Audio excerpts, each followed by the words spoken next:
is it?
Apparently, well, why is it not bad, but the leadership is like very bad. So she, I think she was really like, we really forced her to leave the job.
So don't worry about the policy, even though you stand fight for the police. That's fine. Berjalan, continue. The only problem I see is pengenalan kesehatan termasuk ke dalam condition of this every year. So what you do is to the right, or to the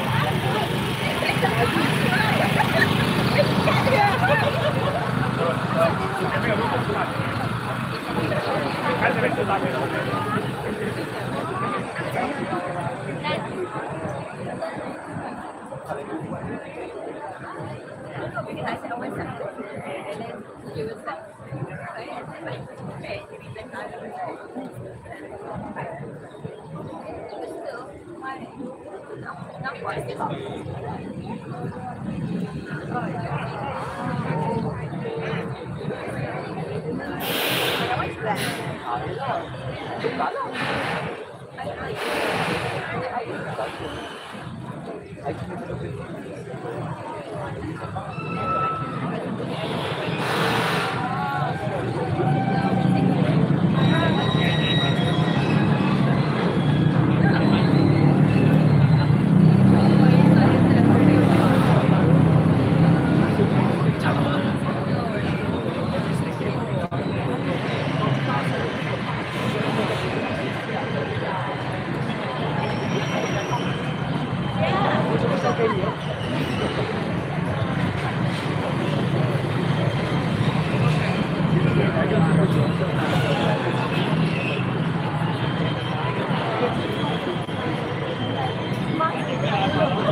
Yeah, it was Sean and Brandon who told me to like open an ASB account. Hey, but it's good, right?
Am I the only one in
I went to London store yesterday.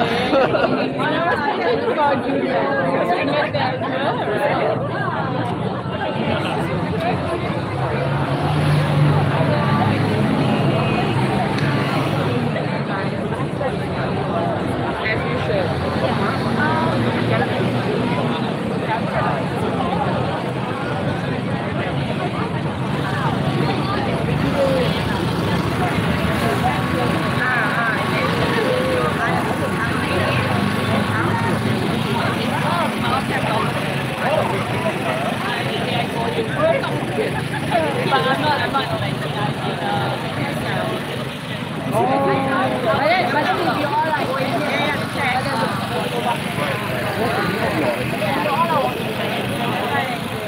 Okay, cool. We're from it's a bit.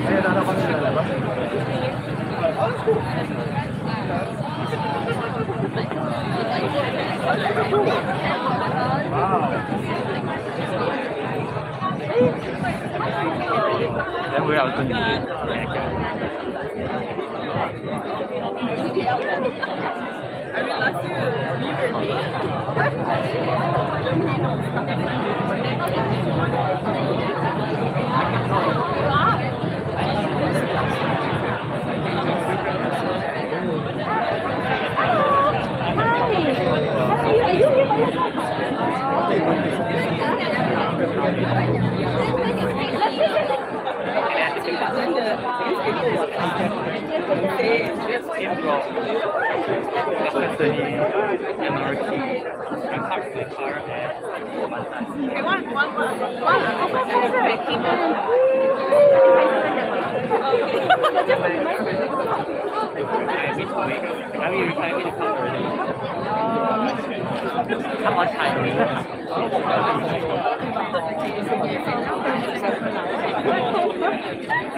looking for this one person.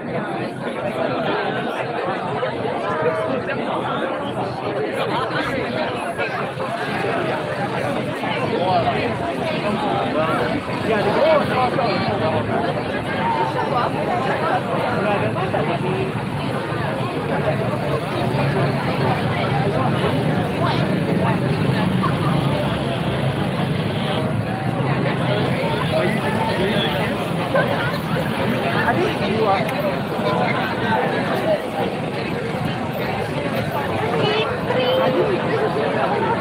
It's a pie. Not a lady.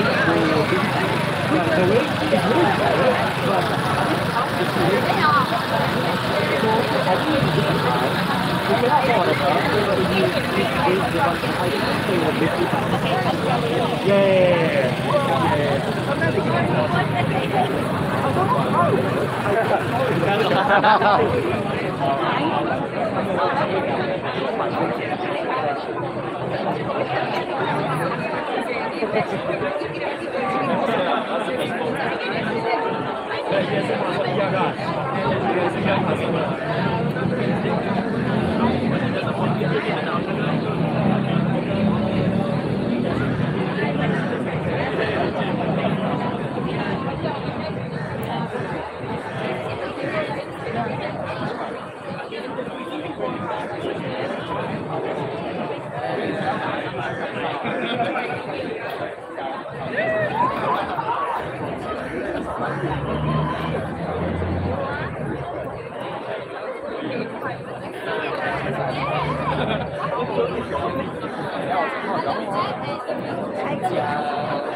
Hello, test 1, 2.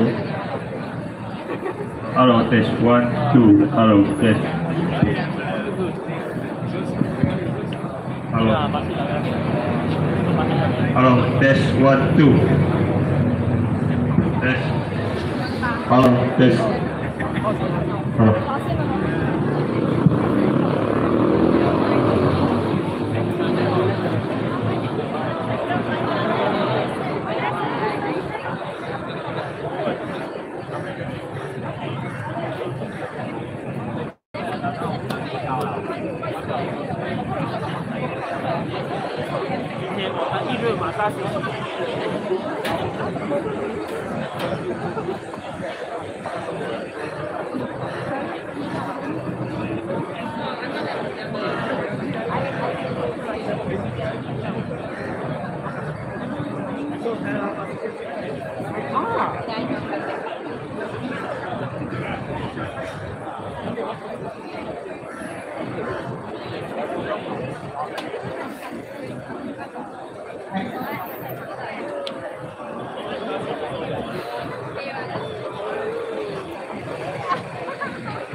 Can you take a picture of me with my eyes? Looks like a. Over there. There.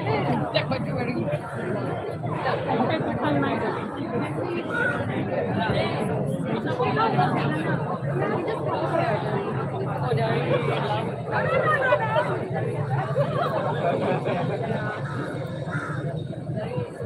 No, yeah, I realized this one is actually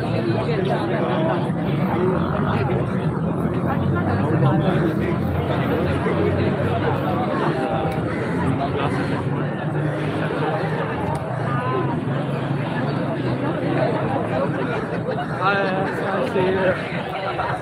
How you doing today? Not too bad. I don't have one of them. Not too bad.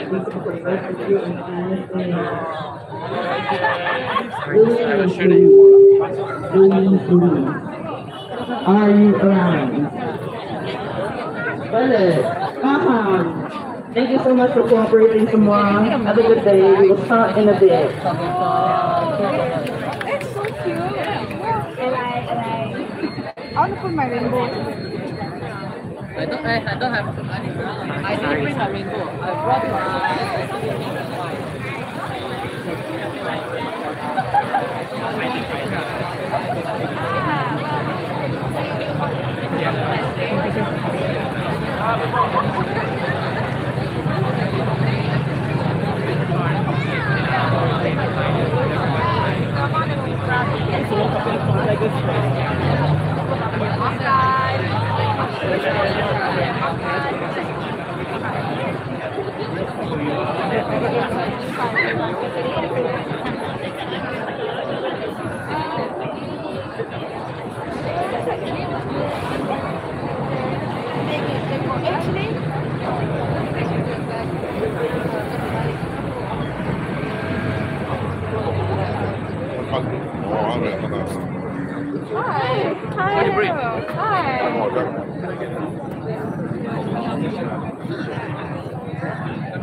I just wanted to say sometimes why my phone is not having a like say I couldn't even get what I meant to say.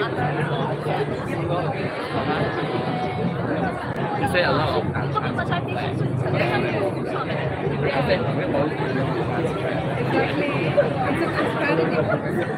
I was also like looking at so many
然后呢，他就跟哪个方式，觉得你可以，还有一个 IC 的内容，然后说你可以自己在下面，然后你收费19块。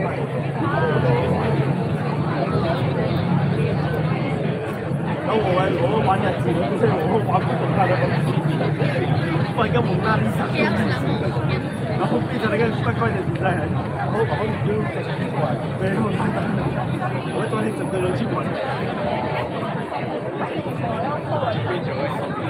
我们的要管他们超越了，是这种人。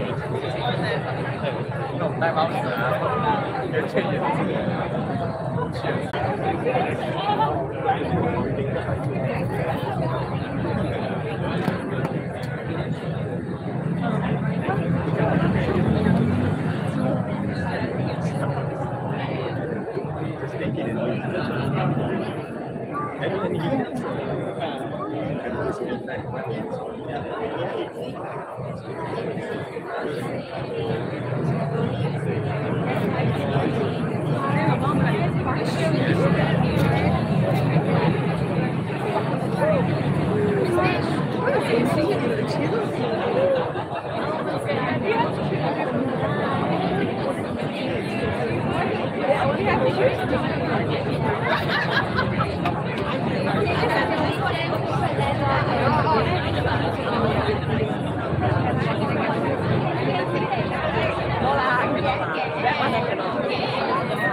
要放上去，有没有？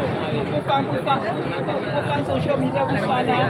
啊，看他的手气，看他的手气。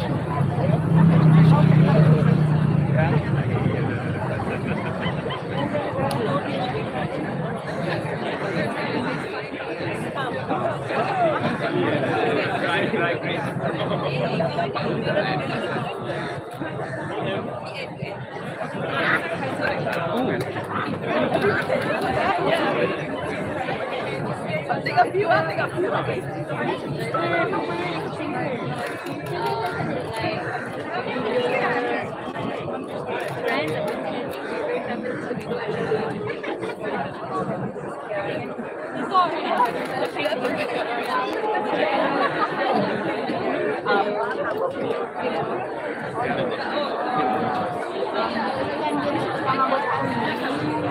I don't know, just guessing.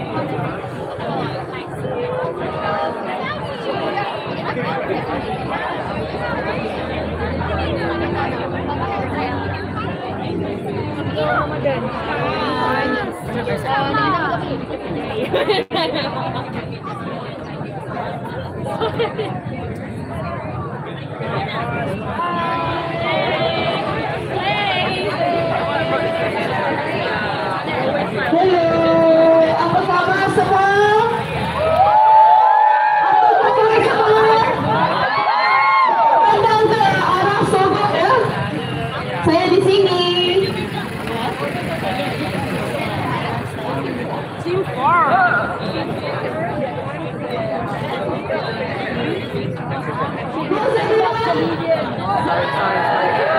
We need more energy. We want to study, working soon. So, how's everyone? Excellent! Amazing. I see a lot of placards. Raise up your placards for everyone to see. One housekeeping, the most important one. Please pose with cameras, with phones. These are so unsanitary for you to take pictures or videos of people. We want to protect our community. We want to protect the people that is here. So please ask for consent before you take your pictures and videos. I will start with a bit of a boring stuff. Housekeeping. Please scan the pink QR code for the overall Women's March Malaysia link tree for the demands in 4 translated languages, English, Bahasa, Mandarin, and Tamil, the merchandise and ways to sustain the Women's March Malaysia organizing efforts, as well as press statement, resources, and information about the local feminist movement.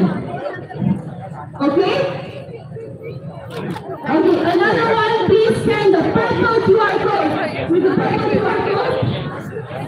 Okay, purple QR code to fill out a 5-minute survey so we know who our community and participants are and how to better inform next year's organizing strategies. Okay. Number 1, no identifying information will be required. It will only be used internally for organizing and learning purposes. Again, a reminder to ask for consent if there's videos or photos to be taken.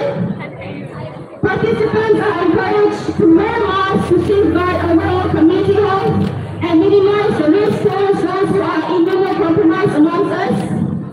Make sure when you walk you have a buddy. Do a buddy system so that when you go anywhere, you go with first and secondary emergency contacts available on hand. Okay? Listen to Marshall's instruction. You can identify them. Those who are wearing yellow bags, can you hold your hand up? Yes! That's our Marshals for today. And finding and connecting with the community that cares about feminism is all good. But if there are suspicious people who are plotting for unnecessary personal information, you are not obligated to entertain them or mention whatever that is private. And reach out to the marshals if you have any questions. We also have an ambulance and medical team on standby if anyone needs it. And make sure when we're fighting for climate crisis, make sure the environment that you're walking around is clean. If you see any rubbish, please pick it up, okay? Okay. We want to walk the talk. So who's ready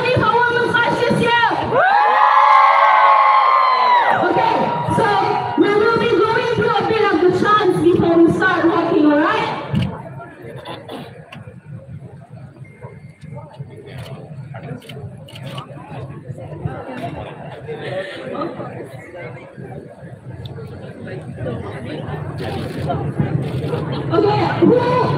who doesn't have a paper that can hold our banners? Can come up to the front?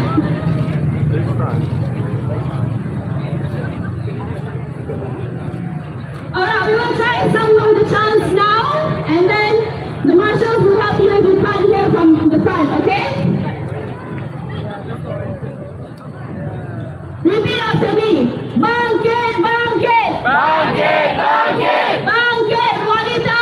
Bangkit, wanita. Bangkit, bangkit. Bangkit, bangkit. Bangkit, wanita. Bangkit, wanita. Bangkit, bangkit. Bangkit, bangkit. Bangkit, wanita. Bangkit, wanita. Wanita. Wanita. Wanita. Love the energy. Okay, let's do another one. Can we do another one? Yes! This is not working.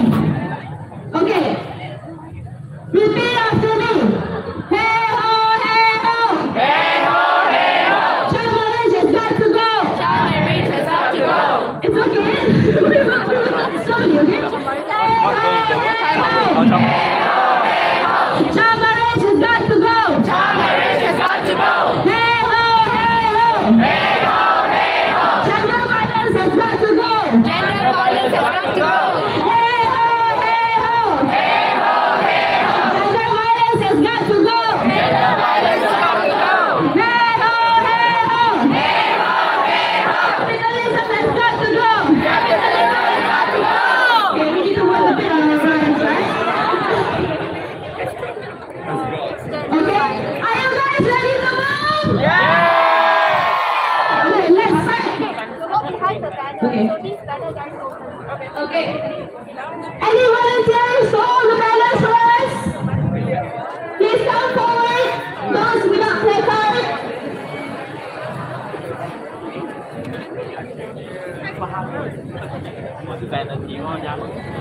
Okay. Push it. Are you guys ready?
Excuse me.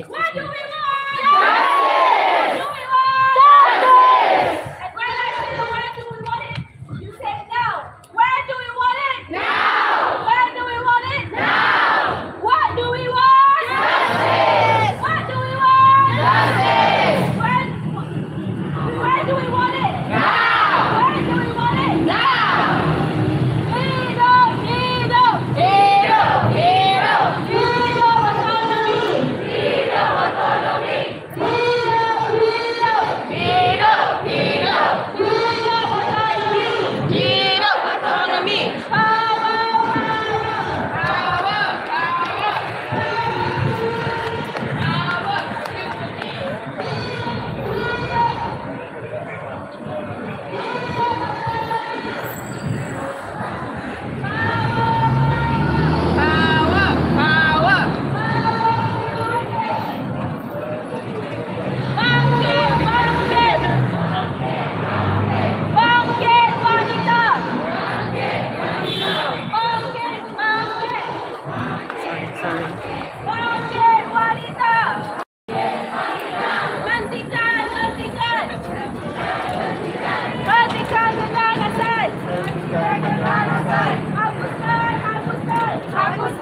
hapuskan patriarki.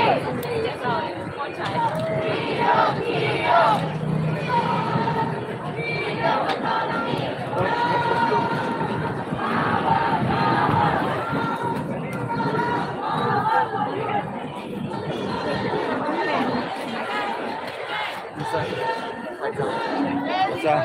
我想要找一个。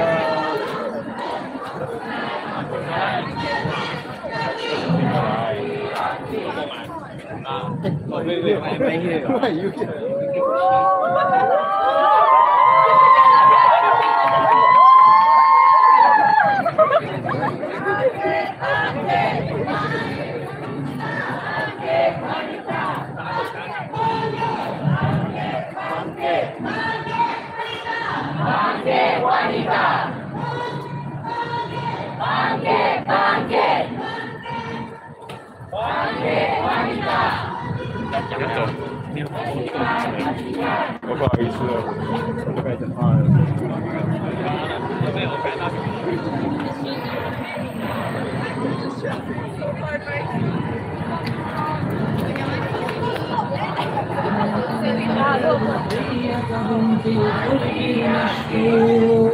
وخلقنا لهم من مثله ما يركبون وإن نشأ نتركهم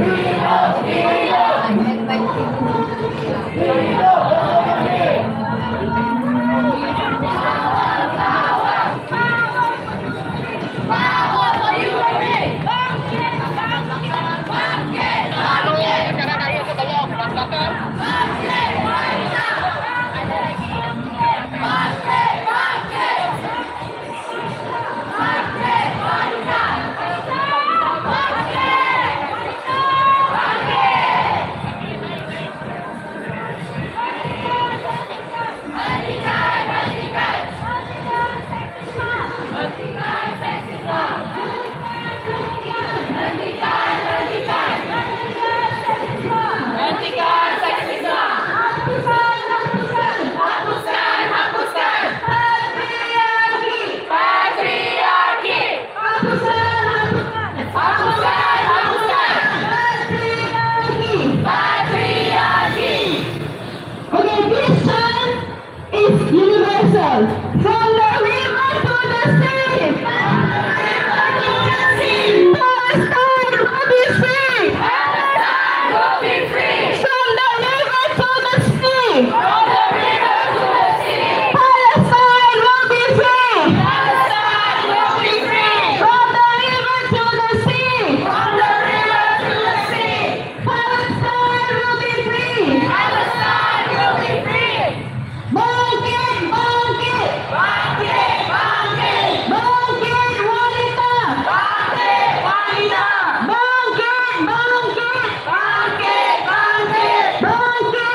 I just showed up for that, like, because I already posted like, oh, please come.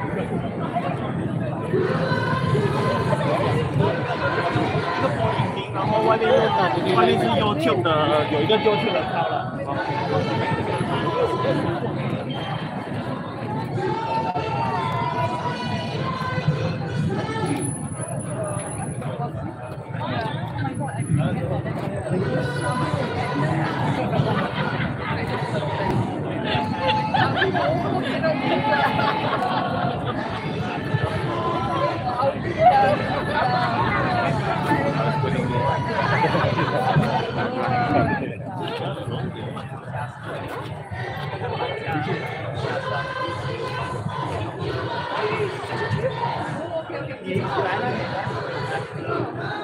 Palestine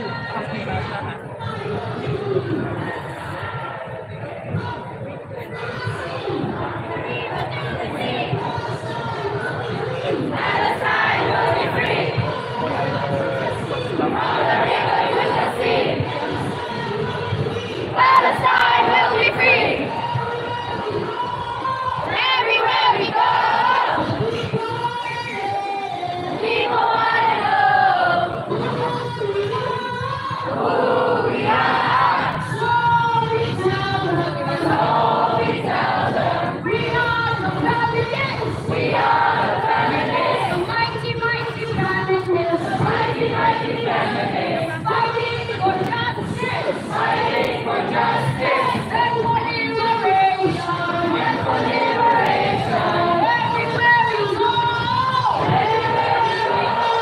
People want to live. People want to know who we are. Who we are. So we tell them. So we tell them. We are the activists. We are the activists. The mighty, mighty activists. Mighty, mighty activists. Fighting for justice. Fighting for justice. And for liberation. And for liberation.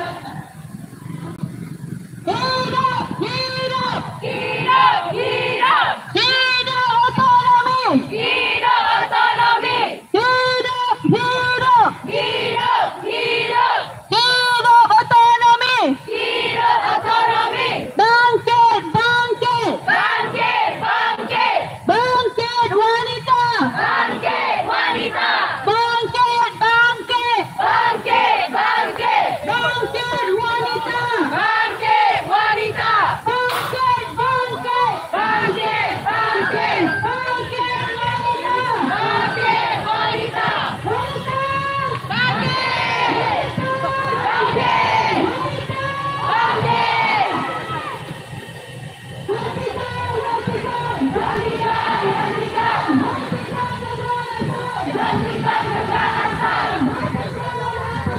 Hapuskan, hapuskan. Patriarki. Hentikan, hentikan. Hentikan kekerasan. Hapuskan, hapuskan. Patriarki. Hey ho, hey ho. Tell their agents not to go. Hey ho, hey ho. Tell their agents not to go. Hey ho, hey ho. Tell their agents not to go. Heat up, heat up. Heat up autonomy. Power, power. Power for you and me.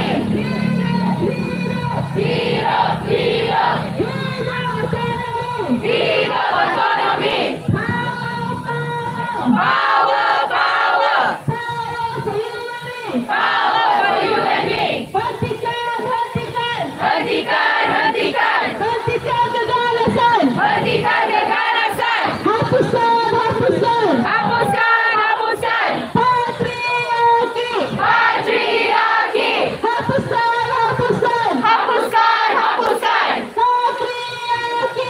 Patriarki. Heat up, heat up. Heat up, heat up. Heat up wanita. Heat up wanita. Heat up, heat up. Heat up, heat up. Heat up wanita. Heat up wanita. Power, power. Power, power. Power for you and me. Power for you and me. Heat up, heat up. Heat up, heat up. Heat up autonomy. Heat up autonomy. Power, power. Power, power. Power for you and me. Power for you and me. Heat up, heat up. Heat up, heat up. Heat up wanita. Heat up wanita.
Singing a new song.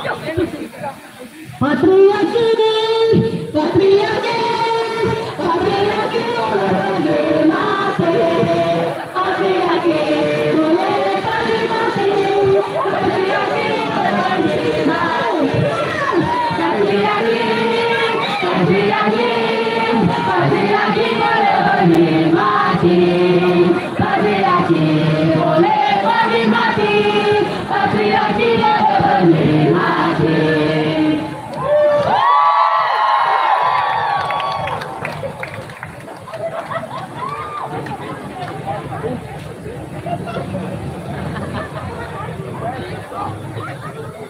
let me hear it loud and clear. Refugees are welcome here. Refugees are welcome here. Let me hear it loud and clear. Let me hear it loud and clear. Migrants are welcome here. Migrants are welcome here. Trans rights are human rights. Trans rights are human rights. Pure rights are human rights. Pure rights are human rights. All right, thank you everyone. Thank you for being here. What a good turnout. How's everyone feeling? Are we pumped? Are we excited? What are you here for? All right, okay. So I think everyone can choose a place for you to sit down first. We have a lot of things happening. We have some performances, and then we have like some speakers as well for all of the demands. So everyone slowly find a spot that is comfortable for you to sit down. Oh yeah, that's good. What's that?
Okey, sila duduk semua.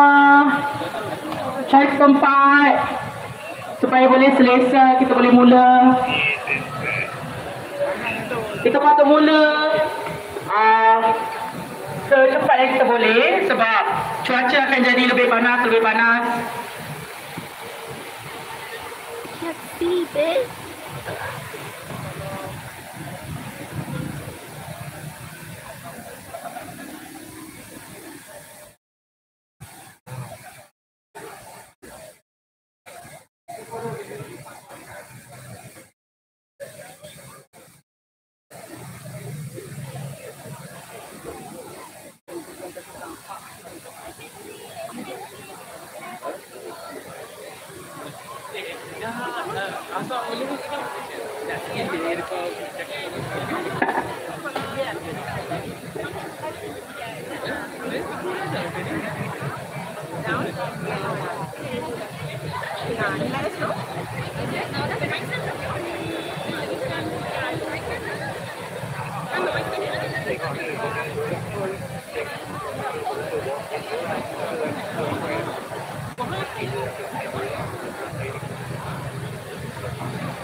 Okay.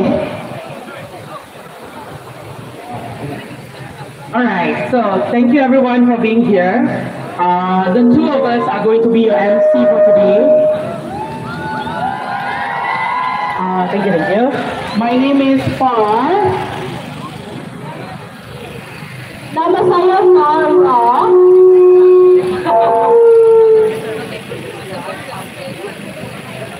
So we are Far and Farah.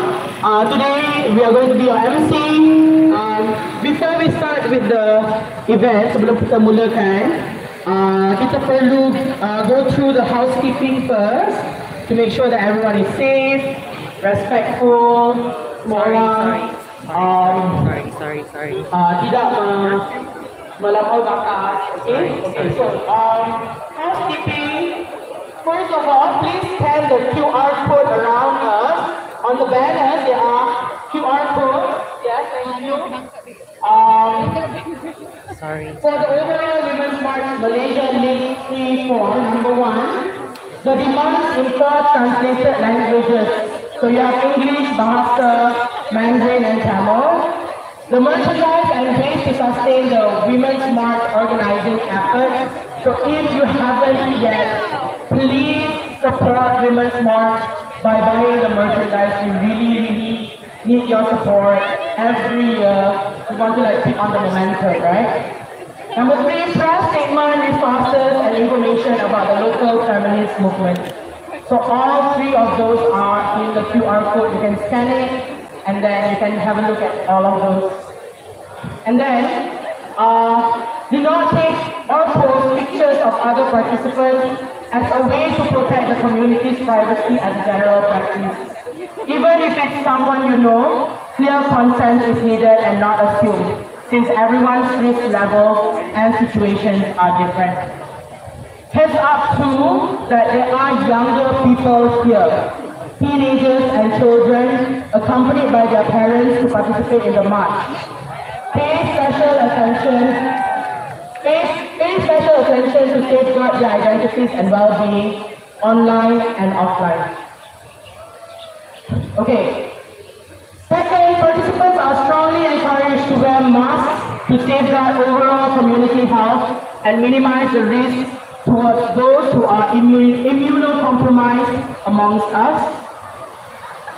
Next, have a buddy system.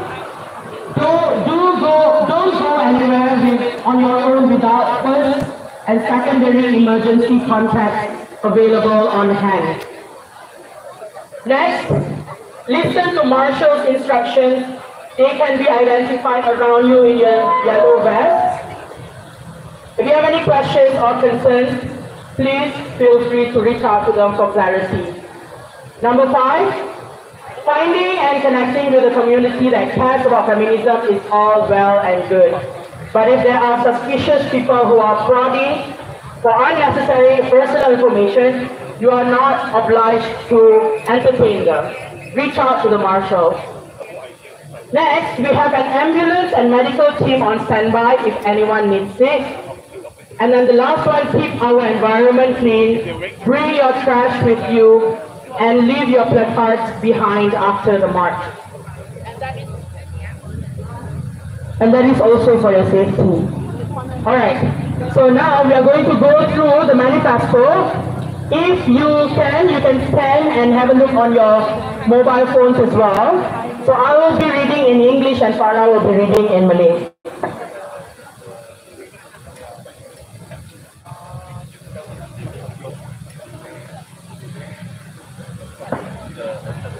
Number 1.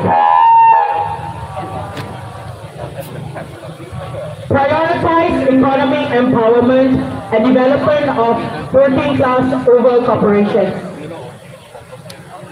Nombor 1, memberikan keutamaan kepada pemerkasaan ekonomi dan pembangunan golongan pekerja berbanding dengan golongan korporat.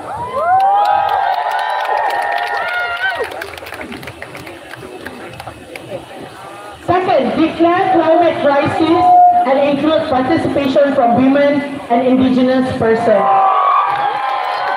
Mengusahakan krisis iklim dan melibatkan penyertaan kaum wanita dan orang asli.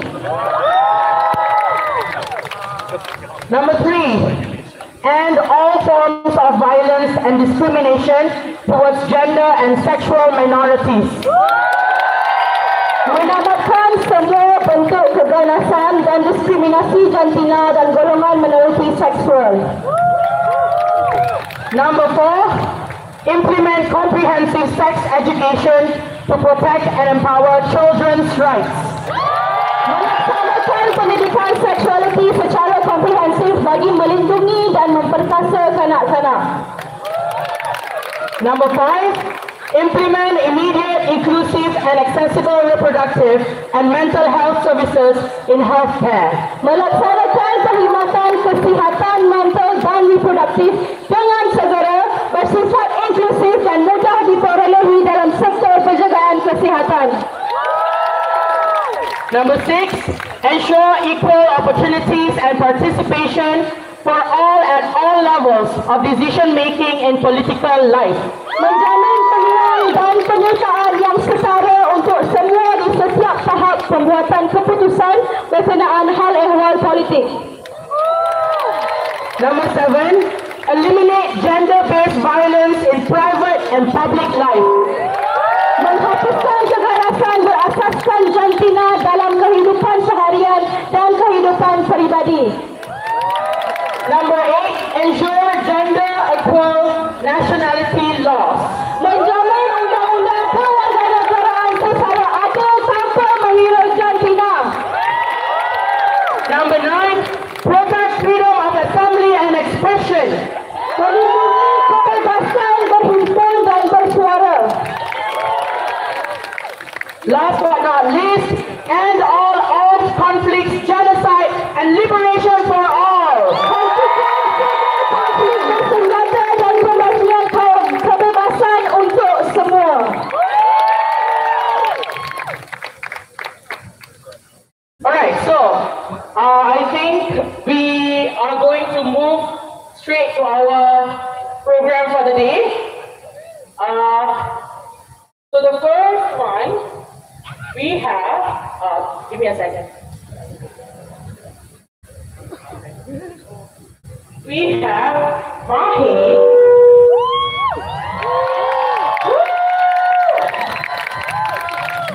Mahi is a person who loves art and is passionate about social justice. The fine line of art and war is where she finds herself at, and she tries to bring balance and peace through the things that she does. Everyone, please welcome Mahi.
Okay, thank you Mahir. Berikan tepukan gemuruh kepada Mahir. Okay, Mahir is a Vinay player, and if you have any gigs, you can contact her. Plug it out. Alright, we are going to move on to our second performer, Noel. Noel is a nutritionist by day, independent singer-songwriter by night. Noel is passionate about women in STEM and curating a safe space in the indie scene for singer-songwriters like herself to showcase their original music. Please welcome Noel.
Good morning, everyone. Thank you for coming out to the Women's March. Give us a round of applause. I think it's a truly great honor for me to be part of the performance lineup.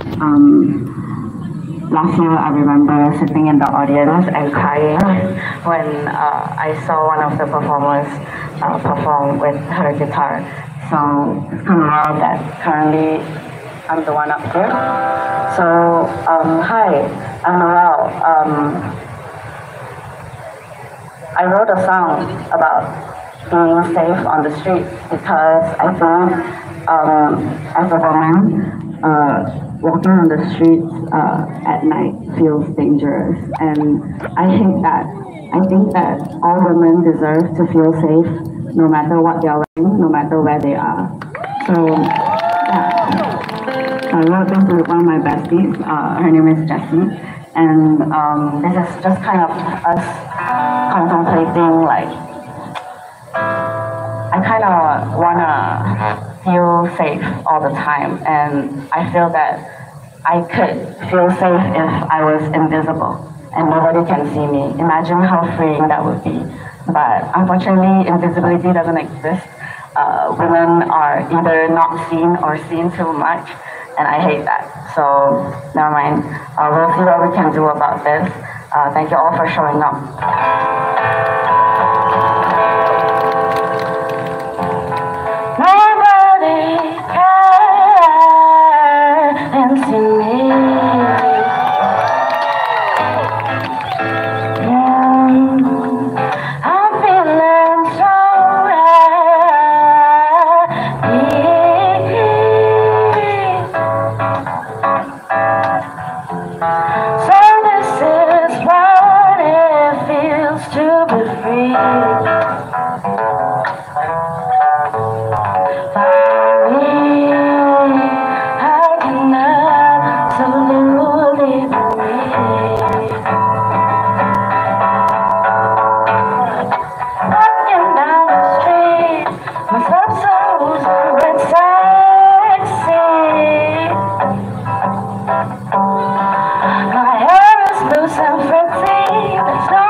Sure. So that was my original song called Invisible. Okay. I don't have a very big time slot, but I really wanted to do this song today because I have a day job, so I work in corporate, unfortunately, and I feel that one of the demands today that we have really touched my heart, because why are we getting paid less to work the same thing? Yeah, so I also think that someone who works a day job and also does music on the side, I get to tell the stories of people, the common people, people who are working a 9 to 5. Like, they deserve to be heard as well. So today I would like to do one of the songs from our queen, Dolly Parton. The song is called 9 to 5, and I will need a little bit of audience participation in this. So the story about this song is that Dolly actually wrote it on her acrylic nails. So I really love that because it shows that you can be femme and still be creative and also, still slay. So if you have nails, you can play this beat. I don't really have nails because I play the guitar, but the beat goes like this.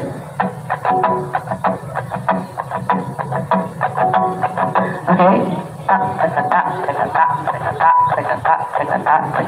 Okay, if you don't have nails, you can do this.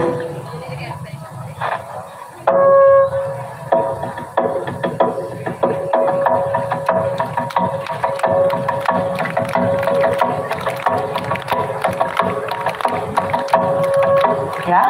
Okay. I see y'all doing it. Okay. If you don't want to do such a complex beat, you can just clap. Also can, but feel free to join in. Let's share our voices for the working class.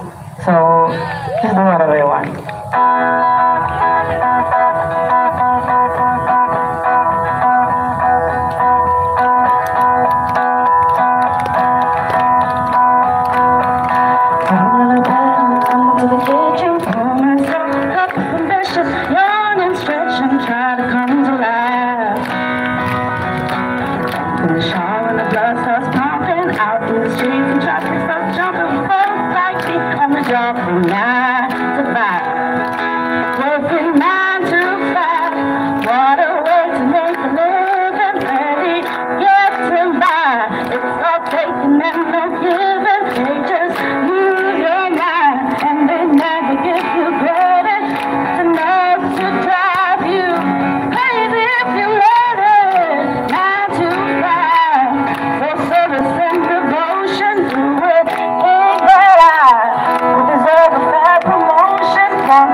Together. Okay, so repeat after me. My body, my rights. body, my right. Okay, one time. My body, my right. My body, my right. No means no. No means no. No means no. No means no. End child marriage. End child marriage. End child marriage. End child marriage. Climate crisis is real. Climate crisis is real. The climate crisis is real. The climate crisis is real.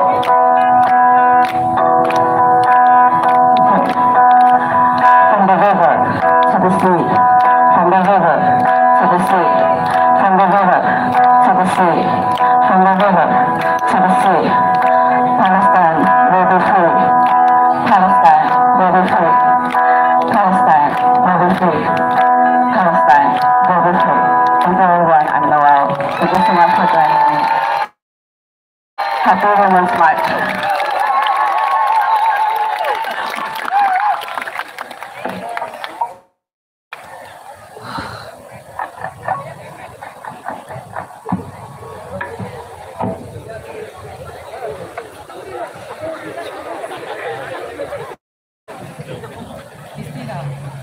Okay, thank you, Noel. Can everyone give a round of applause to Noel? Thank you. All right, can I ask those at the back? Can you hear us? Is it clear? All right. If it's not, then you are welcome to come to the front and sit here as well. If you have like a better view and if you can hear better from here, you're welcome to come to the front. All right. So, can you repeat after me? Women, united, will never be defeated. Women, united, will never be defeated. Women, united, will never be defeated. Women united will never be defeated. Women united will never be defeated. Women united will never be defeated. Women united will never be defeated. Women united will never be defeated. Women united will never be defeated. Thank you.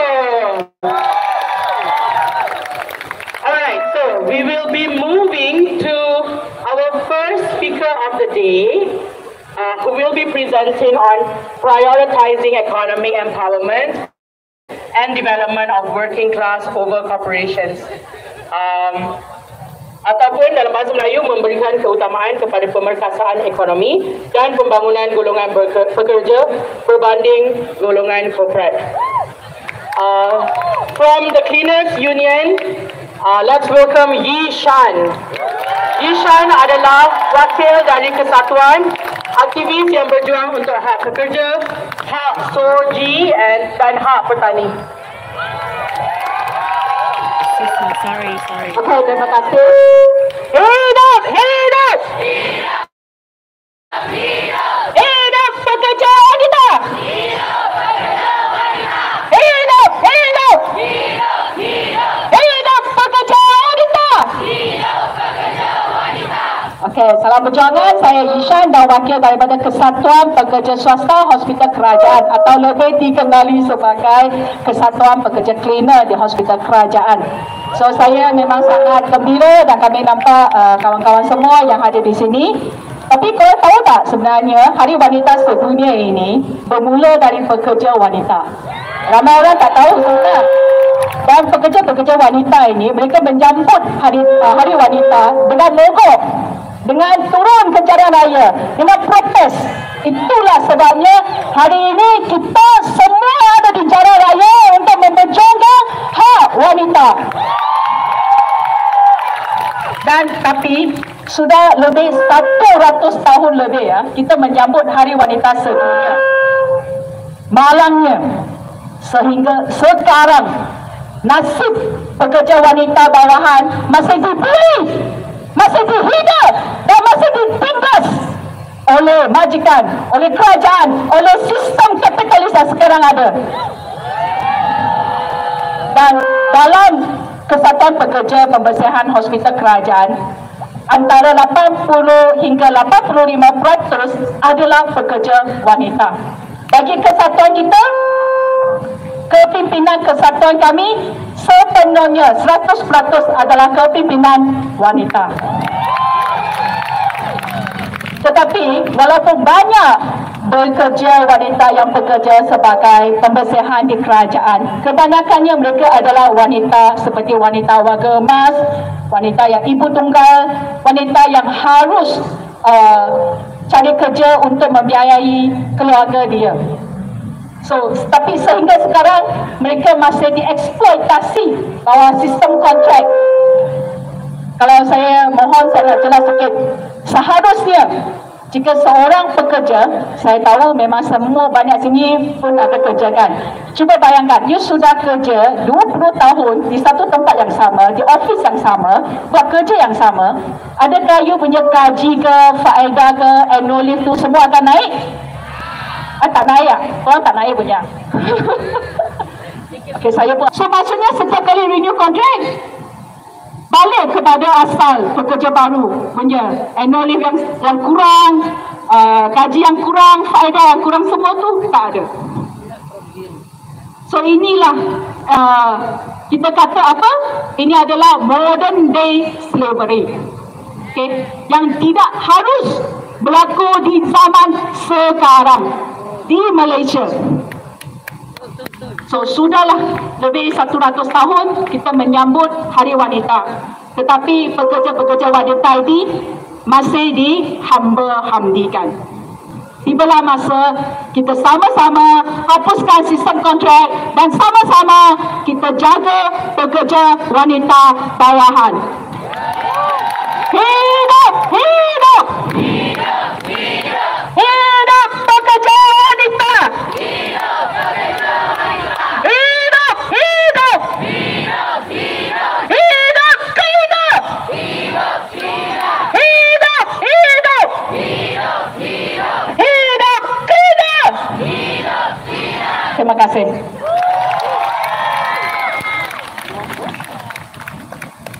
Okay. Thank you, Yushan. Okay, we'll move on to our next speaker. She is from Apa Kata Indigenous Movement, Diana.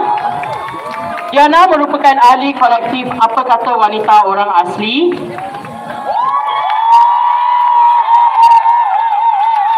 Apa Kata Wanita Orang Asli merupakan sekumpulan belia wanita orang asli dari pelbagai suku kaum dan negeri dalam semenanjung Malaysia yang mengetengahkan isu identiti serta hak orang asli menggunakan platform media seperti filem dan video.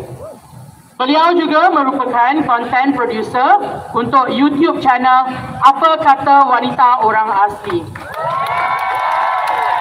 Hari ini mereka membentangkan manifesto Declare Climate Crisis and Include Participation from Women and Indigenous Person. Everyone please welcome them. Iktiraf, iktiraf hak orang asli. Iktiraf, iktiraf hak orang asli. Iktiraf, iktiraf hak orang asli. Iktiraf hak orang asli. Hai, selamat pagi semua. Hari ini saya bersama kawan saya. Nama saya Jana. Saya merupakan orang asli suku kaum Jakun di Pahang. Saya mewakili kolektif saya iaitu Apa Kata Wanita Orang Asli, dan kami belia wanita orang asli ingin sampaikan suara kami pada hari ini. So, Apa Kata Wanita Orang Asli adalah kumpulan belia yang menggunakan media untuk bersuara dan mengetengahkan isu-isu kami seperti identiti, alam sekitar, pendidikan, kebudayaan dan hak kami sebagai orang asli. Kami banyak membawa suara kami melalui media seperti YouTube, filem pendek untuk menyampaikan kesedaran dan solidariti kami terhadap masyarakat orang asli, terutamanya wanita orang asli. Banyak isu yang dihadapi oleh kami disebabkan oleh ataupun kesan buruk krisis iklim, oleh komuniti orang asli dan wanita terutamanya. Antara konfliknya adalah haiwan dan manusia. Banyak tanah kawasan orang asli dimusnahkan dan dimakan oleh haiwan seperti gajah kerana haiwan-haiwan tersebut kehilangan tempat tinggal dan tiada sumber untuk mencari makan. Dan sehingga haiwan-haiwan tersebut terpaksa masuk ke kawasan perkampungan orang asli.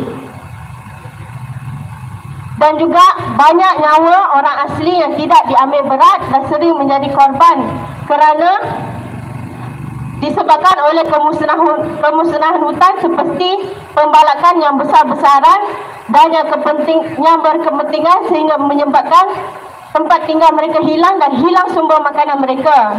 Kesan juga adalah wilayah tanah adat kami banyak projek yang memusnahkan alam sekitar dan sumber-sumber semula jadi bagi masyarakat orang asli.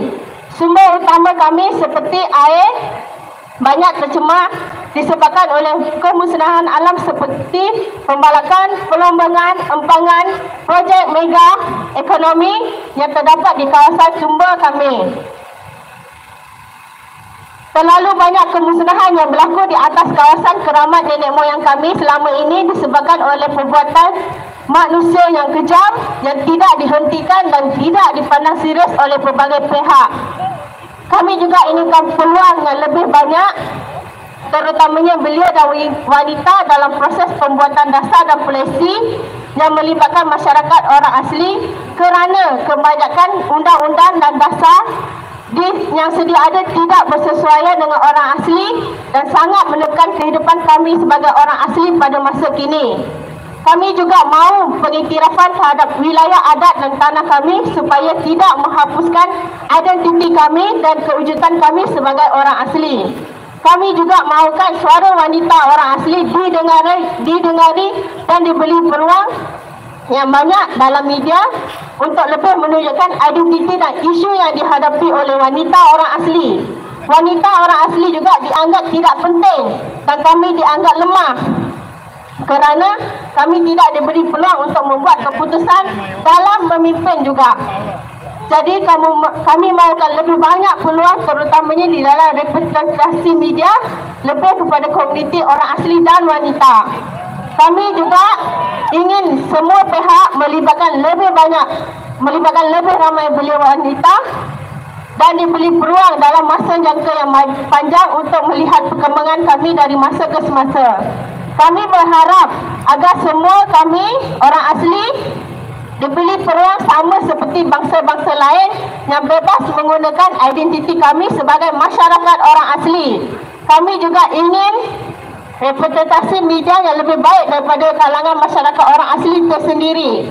Terakhir sekali, saya mahukan pengiktirafan ke atas segala hak orang asli dan yang paling penting sekali, hak sebagai wanita orang asli. Iktiraf, iktiraf, hak orang asli. Iktiraf, iktiraf, hak orang asli. Iktiraf, iktiraf, hak orang asli. Iktiraf, iktiraf, hak orang asli. Terima kasih.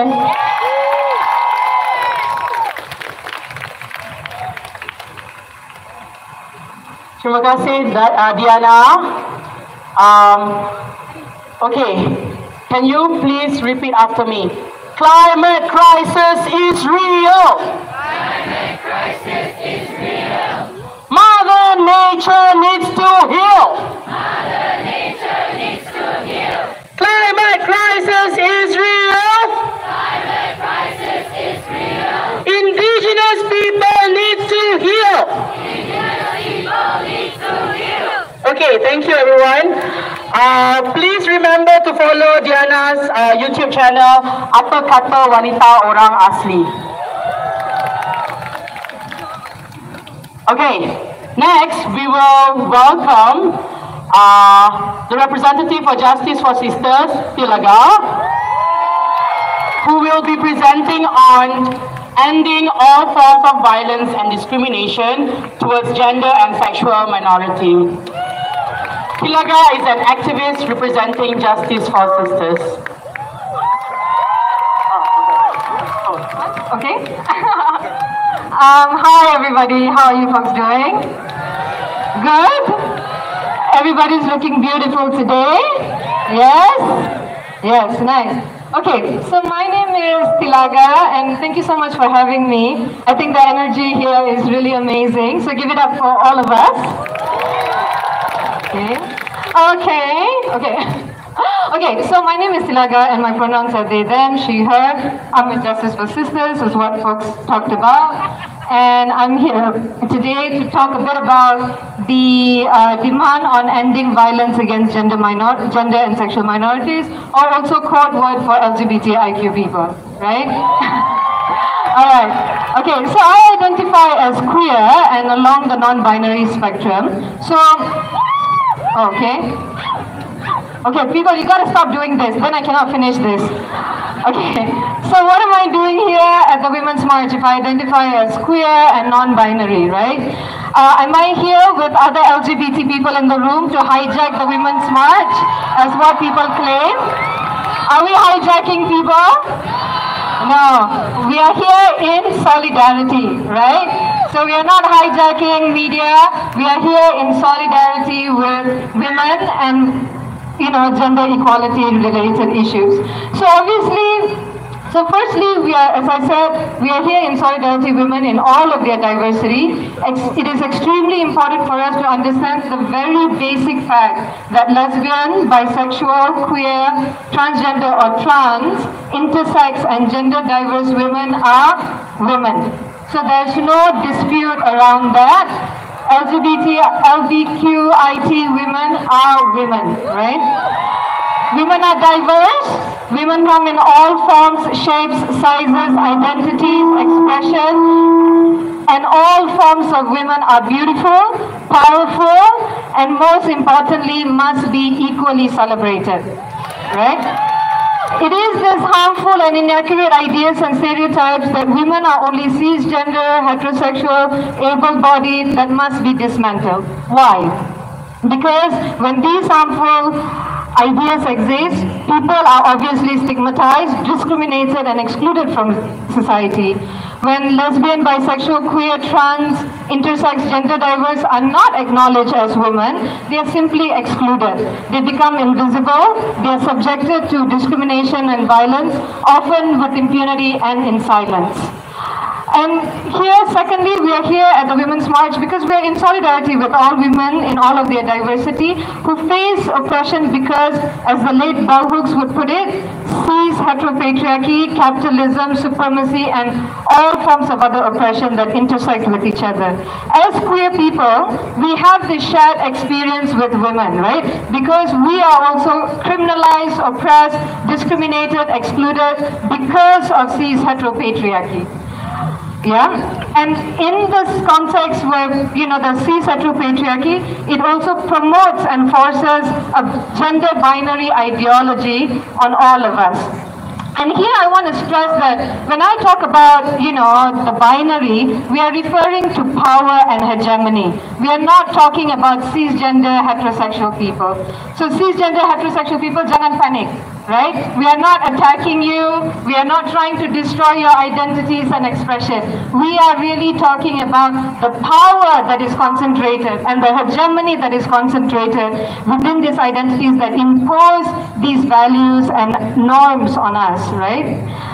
The reason why I'm explaining this as well, because cisgender heterosexual people have the power to change this, to bring back equality, and also to open up spaces and make room for more diversity. So if you identify as cisgender heterosexual people, then it is important for you to examine the power that you hold and open up spaces for others. Can we do that? Yeah, and it's not just for queer people, right? We need to open up spaces for indigenous people, for women of diverse nationalities, for refugee women, for women with disabilities, etc. Right? So back to my point, I think a lot of times we hear that LGBT people are promoting LGBT lifestyle. Is that true? Okay, so that's true, right? Because the promotion that we see in our cis heteropatriarchal context is the promotion of heterosexual cisgender norms, lifestyle, and constructs that we call as heteronormativity or cisnormativity, right? For example, so many people around here, we all face the pressure and the question of bila nak kahwin, right? But it manifests differently for LGBT people and for straight people. For straight people, you are expected to get married, start a family, etc. But for queer people, you are expected to, marriage is often used to turn us into straight people. So again, this is what we mean by it's the same set of ideas, but we are all, affected differently, right? In this context, I just want to add that LGBTQI and gender diverse women, among others, face high levels of sexual harassment online and offline. Threats of sexual violence against lesbian, bisexual, queer, and trans, intersex, and gender diverse women are common and even normalized, right? And how many of us have heard, queer women are only queer or lesbian women are only lesbian because they've not had sex with a man? How many of you have heard it? It's very common, right? And how many of us have heard of our trans women friends who get unwanted sexual advances because people assume that they are sex workers, or people sexualize them all the time, right? And so again, these incidents are extremely common, but it is extremely underreported. It is not just these incidents, but many forms of discrimination and violence experienced by LGBTI women and LGBTI people in general are not reported because of fear of cases not being taken seriously, anti-LGBT laws that are used against them, or the fear of facing more discrimination as a result. I also know that there are police around here. I don't know if the police are here. I also want to stress that I cannot stress enough how difficult it is for LGBT people to make police reports. And when people go to police stations to make police reports, they are also victim blamed, and also they are not respected. So we call on the police to respect, protect, and give LGBT people and others the justice that we deserve, right? Okay, every year, last point, every year after the Women's March, through our monitoring, Justice for Sisters documents hateful, discriminatory, degrading speech, as well as gender-based violence against the Women's March participants and organizers. Last year, we saw degrading comments which included calls for LGBT people to off themselves, be offed, or to go extinct, call for physical violence, call for war and jihad against LGBT people, and we were also compared to animals by politicians, right? So we call on the government and the police as well to monitor this thing, call for restraint, and ensure such violence do not continue. We also welcome the statement by the police that a permit is not needed for an assembly. This is aligned with international human rights law. We are here exercising our rights. We do not need permit to assemble, folks. And we expect the police to enjoy the march today. We expect the police to celebrate diversity with us. And we expect the police not to call us after the march because we have work. Because we don't want the police to call us after the march, because these are exactly the things that will increase violence against the march participants online and offline, right? Okay. Right, I'm done with my thesis. Okay, lastly, I would like to end by reiterating that women are diverse, and lesbian, bisexual, queer, trans, intersex, and gender diverse women are? Yay! Okay. This is a simple fact, and when we don't acknowledge the existence of these people, then violence continues in silence and it goes underreported, right? And also I want to say this to all queer people here, whether you're visible or not, there's nothing wrong with us. We are fine. We don't need to be corrected. While it is challenging for some of you to express yourself, but tomorrow is another day. There are many queer people here. See us, connect with us, and know that you're not alone. Okay, thank you very much. Let me hear it loud and clear.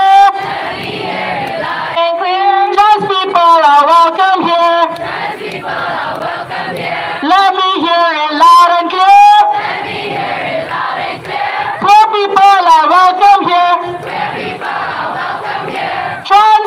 are human rights. Trans rights are human rights. Queer rights are human rights. Queer rights are human rights.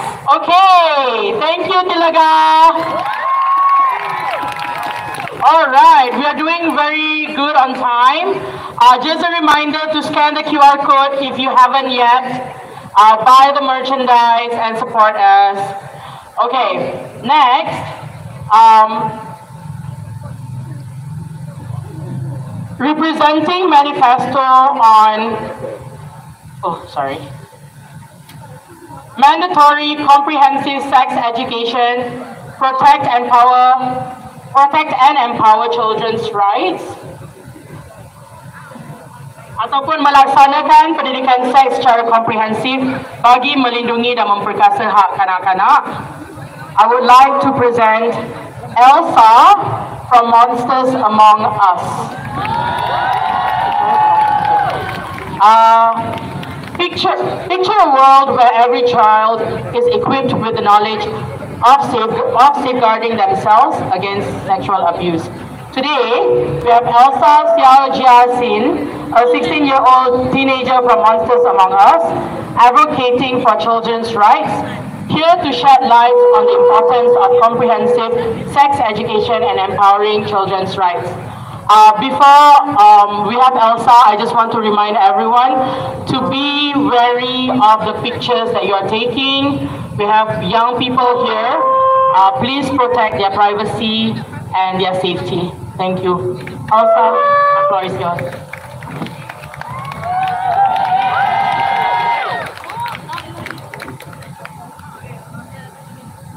Good afternoon, everyone. Hello, oh my God. My name is Elsa Xiao Jiaxin, 16 years old from Monsters Among Us. And then I am a child advocate fighting for children's rights, climate change action, gender equality, and many more. Under the Monsters Among Us program, I and others like me have been trained to be advocates for children, and I have been fighting for our rights for years. Wait, what is Monsters Among Us? So Monsters Among Us is a non-profit organization that combats systematic violence against children in Malaysia through youth-led child rights advocacy. So, before I go on to my serious speech, I would like to give out this Second Life flowers to random people here. Okay, so why do I call this Second Life flowers? So I saved these flowers from office grand openings. So normally, grand openings, they will have flower stands, right? And they'll just let them die there. So what I do, I will collect them, and then I will just wrap them up and to give anyone I met at the public, just to make them happy. No matter who you are, where you are, just to make you happy. So I like to give one of this to the people here who are fighting for children, right? Another one for our marshals. So I would like to give it to this miss right here, who's fighting for child marriage. Thank you. I'd like to give one to our MC. Thank you so much.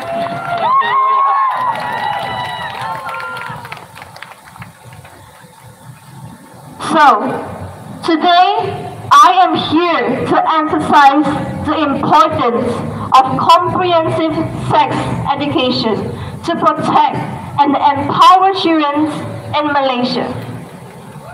Did you all know that currently 1 in every 10 children in Malaysia is a victim of sexual abuse, and 9 out of 10 of these victims know the abuser? Although this may not seem like a big number at first, but do you know that there is almost 1 million children in Malaysia alone? And more than half of these cases starts when the victim is younger than 8 years old. My name is Elsa Xiao, 16 years old from Monsters Among Us. I am a secondary school student in a government school. In my own experience, sex education is only introduced in secondary school. Even then, the syllabus is limited to the biological function of sex and does not cover all sexual education as a whole, including protection, abuse, and consent. Being one myself, I know for a fact that children are naturally just curious. So through the online landscape and their own life experience, they will be exposed to sexual topics that they will likely to be drawn towards due to the nature of their curiosity.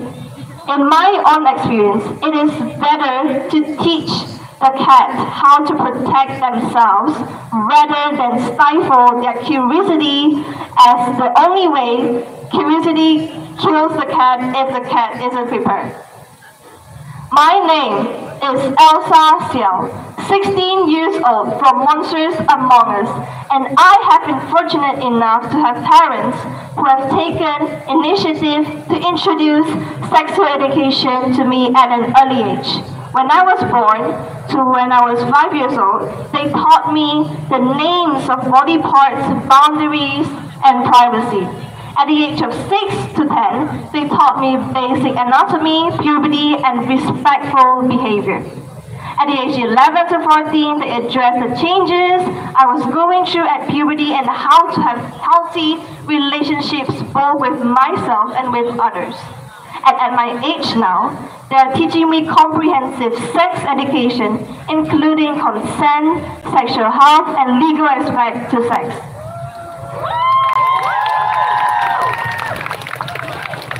Again, to reiterate, I am very fortunate, and not all parents will have the initiative to teach their children about sex. And because of this, many children will satisfy their curiosity through more online sources, and which may or may not cover the important aspect of self-protection and abuse. My name is Elsa Xiao, 16 years old from Monsters Among Us, and I understand that sex is a taboo topic. That is why it is imperative that the schools provide a platform for students to learn. To fight for children's rights is a long journey, and I know schools play a big role in this. I go to school myself, and there is no better unifying platform for access to protection than the school. I am Elsa Xiao, 16 years old from Monsters Among Us, a child advocate fighting for children's rights, climate change action, gender equality, and many more. I dream of a world marked by fairness, inclusivity, and equitable resource distribution where every single child, regardless of their location, religion, or status, can thrive. Lastly, I would like to remind everyone that we were all once a children. I will end with a question. Will you fight for our future? Louder! Will you fight for our future? Thank you. I am Elsa Xiao, 16 years old from Monsters Among Us.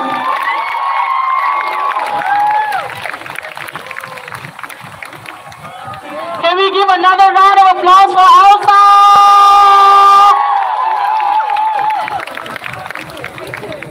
Alright. Okay, seterusnya, manifesto yang akan dibentangkan adalah melaksanakan perkhidmatan kesihatan mental dan reproduktif dengan segera, bersifat inklusif dan mudah diperolehi oleh sektor penjagaan kesihatan, or in English, implement immediate, inclusive and accessible reproductive and mental health services in healthcare. Presenting that manifesto is Diva. Diva is a psychology and communications graduate who is also a former beauty queen and currently an entrepreneur focusing on F&B industry and running her own consultancy firm for corporate companies for their digital marketing needs. She has always been passionate about going far and beyond, doing remarkable things people put a limitation to, especially on women. In short, she is a feminist who strives to make every woman understand that we don't need anyone's consent or opinion to do something great for our own self. Diva? Yeah, the floor is yours.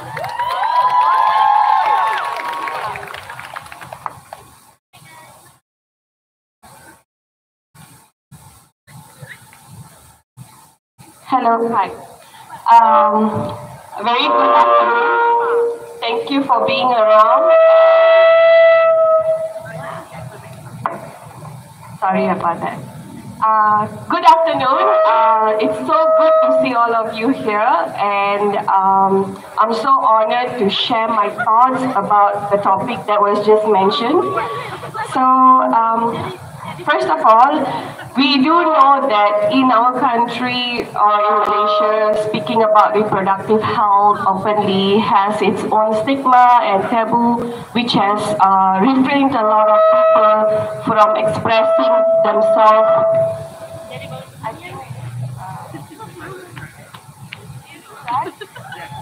Sorry about that. Okay, so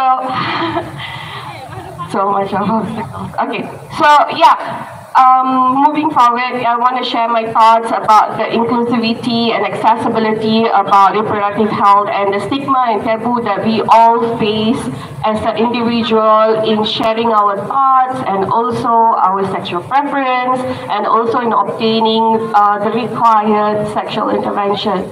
So we do have some kind of exposure now, which is really good. But what we personally want to advocate as a person is for sure the accessibility in places like, hospitals, clinic, even at places where we seek support or counseling centers, especially when we don't feel accepted. So I think it is our responsibility as an individual again to spread the importance and also the awareness to everyone that we know about how they should be able to accept themselves and also to share their thoughts and keep reminding themselves that it's our body, our rights, whether it is to be, whether if you are allowing it to be how you choose to dress up, how you choose to express yourself, there should never be an end to it. Keep advocating what is important and what does feels right for you. And moving forward, sex education is important, and keep educating your friends if it can. I just saw this one, my body, my choice, my rights. That's amazing. That's exactly what we are fighting for as a woman or as whoever you choose to be.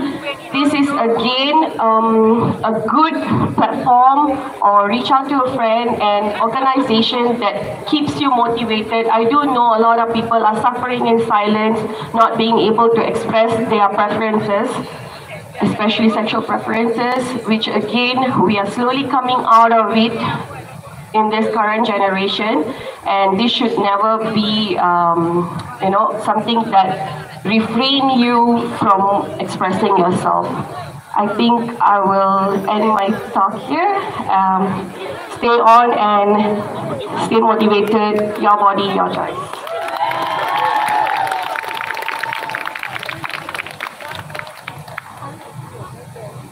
Okay, thank you, Diva. Okay, so we'll be moving on to the next manifesto. To ensure equal opportunities and participation for all at all levels of decision making in political life. So we have two speakers for this manifesto. The first one is Dr. Naziati. Dr. Naziati is a polio survivor, Orang Kurang Upaya podcaster, former academic, social entrepreneur. And let's welcome Dr. Naziati.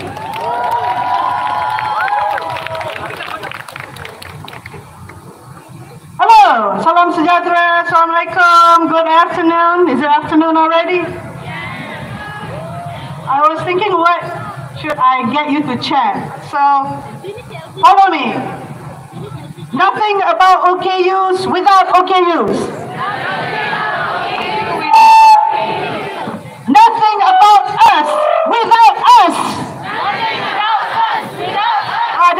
chance. You can use that chance. Okay, we'll get right down to it. Speech is ready.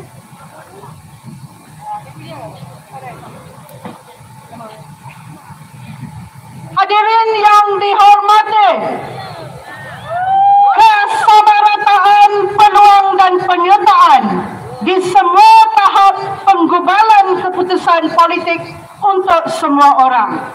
Dalam bahasa Inggeris, equal opportunities and participation for all at all levels of decision making in political life. That is demand number 6. Kerajaan menganggarkan ada 17 juta individu dalam kategori perempuan di negara ini pada tahun lepas. Hadirin yang berada di sini, ketika ini adalah sebilangan kecil angka tersebut. Secara purata, seorang daripada 5 individu perempuan mengalami ketidakupayaan untuk meneruskan kehidupan di segi sensori seperti buta atau pekak, intelektual, psikososial, fizikal ataupun pengidap penyakit kronik. Sebagai perempuan dan wanita, kita telah mengalami pelbagai macam bentuk cabaran diskriminasi gender. Cuba bayangkan cabaran dan diskriminasi yang terpaksa dilalui oleh saudara perempuan kita yang mengalami ketidakupayaan. Keadaan ini menjadi lebih parah apabila kita juga mengalami kemiskinan ekonomi atau marginalisasi lain seperti unsur perkauman, kepercayaan, seksualiti, kanak-kanak dan usia. Yang didapati amat sedikit diperbahaskan di pelbagai arena politik, sama ada di parlimen atau peringkat adun dan PBT. Penyertaan or representation setiap perempuan di dalam kehidupan harian di pelbagai pelosok ruang, terutama di dalam rumah tangga, lazimnya diadili melalui kacamata gender yang sejak berzaman sememangnya kabur dan berat sebelah. Perjuangan untuk mencapai kesamarataan memerlukan kerangka intersectionality. I repeat, intersectionality, di mana setiap perempuan seperti juga lelaki adalah diiktiraf sebagai individu yang mempunyai kepelbagaian identiti. Maka itu setiap kita manusia mempunyai hak untuk meluahkan, menyampaikan, melahirkan, menzahirkan cerita, cita-cita dan impian kita. Kita juga mesti diberikan ruang untuk menyuarakan kerunsingan, ketidakupayaan, masalah ataupun cabaran diskriminasi dan opresi. Women shall not be silenced. We will keep telling our stories. Keadilan sejagat memerlukan setiap kita bergandeng bahu untuk merobohkan halangan dan sekatan yang sering terbina oleh prasangka opresi. Sebagai batu asas demokrasi, perlembagaan negara meletakkan hak kepada setiap warga negara dewasa untuk mengundi ataupun sebagai calon undi. Tetapi masih ramai OKU terhalang untuk menzahirkan haknya kerana pelbagai sebab seperti tempat mengundi tidak accessible dan penuh halangan. Oleh itu, amatlah penting agar penyertaan dan perwakilan wanita di dalam penggubalan keputusan politik di setiap peringkat di dalam negara ini dipastikan pada tahap optimum demi kepentingan demokrasi, keadilan, keamanan, hak asasi dan pembangunan mapan sustainability. Tahap optimum tersebut bermaksud hak wanita untuk menyertai sepenuhnya aktiviti yang menyumbang kepada penggubalan keputusan politik ditegakkan dan dipelihara selaras dengan amalan sejagat. Ia juga bermaksud segala bentuk rintangan dan halangan yang menyekat peluang dan pengaruh politik wanita, terutamanya saudara OKU kita, mesti dihapuskan segera. Dengan itu, these are the demands. Ini adalah tuntutan. Dengan itu, kita menuntut pihak berwajib dan pemegang taruh agar number 1 is in English, adopt and implement policies and measures that ensure equal opportunities and participation for women of all disabilities and age groups at all levels of political decision making. These include reforms, legal reforms, electoral quotas, capability building, awareness raising, and gender mainstreaming. Number 2 is to ensure reasonable accommodation and accessibility at all venues, buildings, and the street environment and public transportation at all levels of political decision making. Terima kasih kepada hadirin sekalian. Thank you for this.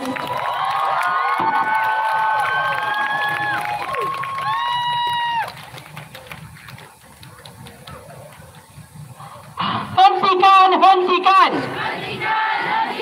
keganasan. Hapuskan patriarki. Sorry, again. Hentikan keganasan. Hapuskan patriarki. Okay, is everyone feeling okay? Yeah? Are you hydrated? Very good. All right, so we have a second speaker for the same demand number 6, Jiavern. Jiavern leads research at Hayat, a new local organization consisting of the people previously behind the Anti-Death Penalty Asia Network's work in Malaysia at hand. Apart from continuing work towards fully abolishing the death penalty, she is also engaged in protecting the rights of incarcerated women in Malaysia. She envisions a world where incarcerated women aren't left behind in the struggle for equality. Everyone, let's welcome Jiavern.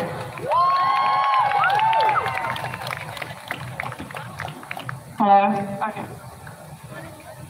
Hi everyone.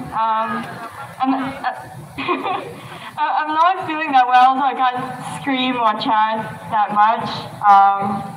But I guess I want to take this time to talk to you all about criminal women, right? So criminal women, they're wives, they're mothers, they are also daughters. But in Malaysia right now, they are often invisible from the struggle for equality. Women make up about 10% of Malaysia's death row population, and a huge number of them were convicted of drug trafficking under Section 39B of Dangerous Drugs Act. However, their plight and what they need are often unheard of and unseen. So, although there are plenty of case studies showing how economic insecurity, gender biases, gender violences that drive vulnerable women, including foreign nationals, by the way, to participate in the drug trade, this is a fact that is rarely recognized by judges in Malaysia. These have grave implications for women who are either divorced or pregnant at the time of the crime. So I want to give you one example of how bad gender biases are in the court system. In one 2020 case, a Chinese national woman who was facing drug trafficking charges was re-sentenced to death, and this is what the judge's ruling said. She acted and portrayed herself like a damsel in her maiden love. She was in the process of divorcing her husband, and it would not be too remote in finding that she fully knew the effects, danger, and pitfall of anyone madly and blindly in love. And that was the ruling that got her re-sentenced to death for drug trafficking. Thank you. I appreciate that. So, court judgments, gender biases, and judgments aside, women on death row suffer the same limited access, if not worse, to healthcare and have even lesser means to obtain resources due to solitary confinement. So in the past month, I talked to 10 women on death row. And they are all foreign nationals, and they have suffered to varying degrees gender-related medical issues that are unattended because the prison system does not know how to treat women. Right? Sorry, this has been pretty emotionally scarring for the past week. So, for example, I think a few of them have cervical issues that were left unattended for 6 months to 2 years.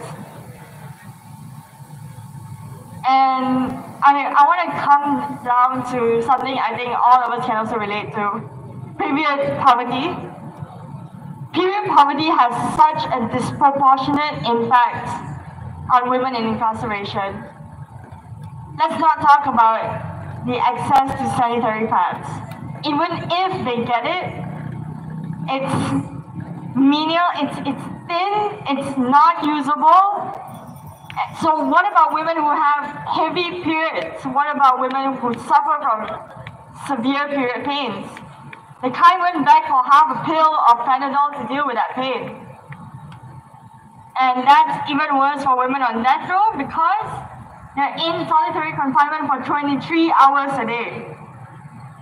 23 hours a day. I want to let that sink in. Sorry, my phone locked itself. So, I wanted to keep it like short and sweet. So,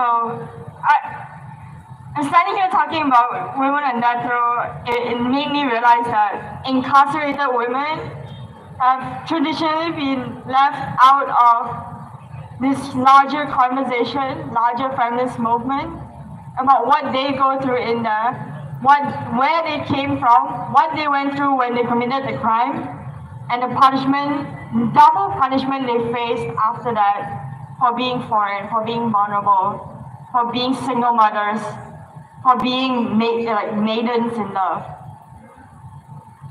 So this International Women's Day, Hayat would like to call for greater awareness towards the multi-layered discrimination faced by women in incarceration in this country. Thank you. So related to the period poverty issue, as Hayat, we are also calling for support towards our collaboration with Kekasih, our network of families with loved ones on death row, as well as Suchi Cup. Some of you may know them. They are a Malaysian-grown brand of menstrual cups, and we're working together to be able to distribute menstrual cups to women in incarceration in Malaysia. Thank you, and we hope for your support. And if you would like to donate to the fundraiser, look us up at Hayat Life My. Thank you very much. Terima kasih Javan. Okay, let's do some chants. Bangkit, bangkit. Bangkit, bangkit. Bangkit wanita. Bangkit wanita. Bangkit, bangkit. Bangkit, bangkit. Bangkit wanita.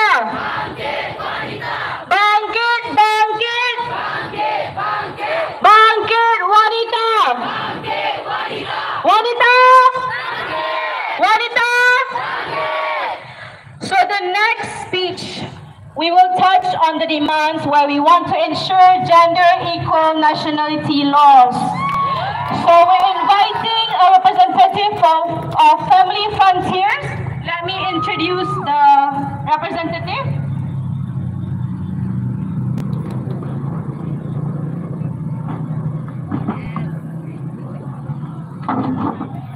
Sarah is a feminist campaigner who has contributed to Malaysian civic space since she was 19. In her current role as program coordinator at Family Frontiers, she contributes to the mobilization of the Malaysian Equal Citizenship Campaign, which pushes for a constitutional amendment to grant Malaysian women equal citizenship rights and advocates for family-friendly immigration policies for Malaysian binational families. Welcome, Sarah. Selamat tengah hari semua. Saya Sarah dari Family Frontiers, sebuah organisasi yang sedang memperjuangkan hak wanita Malaysia untuk menurunkan hak kewarganegaraan kepada anak mereka yang dilahirkan di luar negara seperti yang disebut tadi. Take a good look at them, your mothers.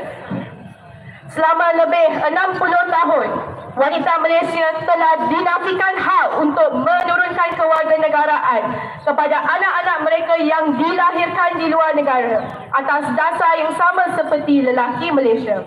Peruntukan kuno yang berakar umbi dalam sistem patriarki mengekalkan sistem yang menganggap wanita sebagai warga negara kelas kedua.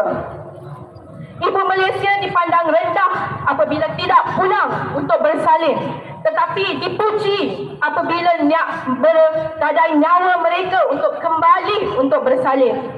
Adakah ini yang dimaksudkan dengan kesaksamaan dan keadilan? Adakah ini yang diperlukan untuk wanita Malaysia untuk dilayak sama rata di sisi undang-undang? Pada Februari tahun lepas, kerajaan telah komited untuk meminta artikel 14 Perlembagaan Persekutuan untuk memberikan hak kepada wanita Malaysia untuk menurunkan kewarganegaraan kepada anak-anak mereka yang dilahirkan di luar negara. Namun setahun kemudian dan selepas pelbagai penangguhan terhadap pembentangannya, komitmen ini masih belum menjadi kenyataan.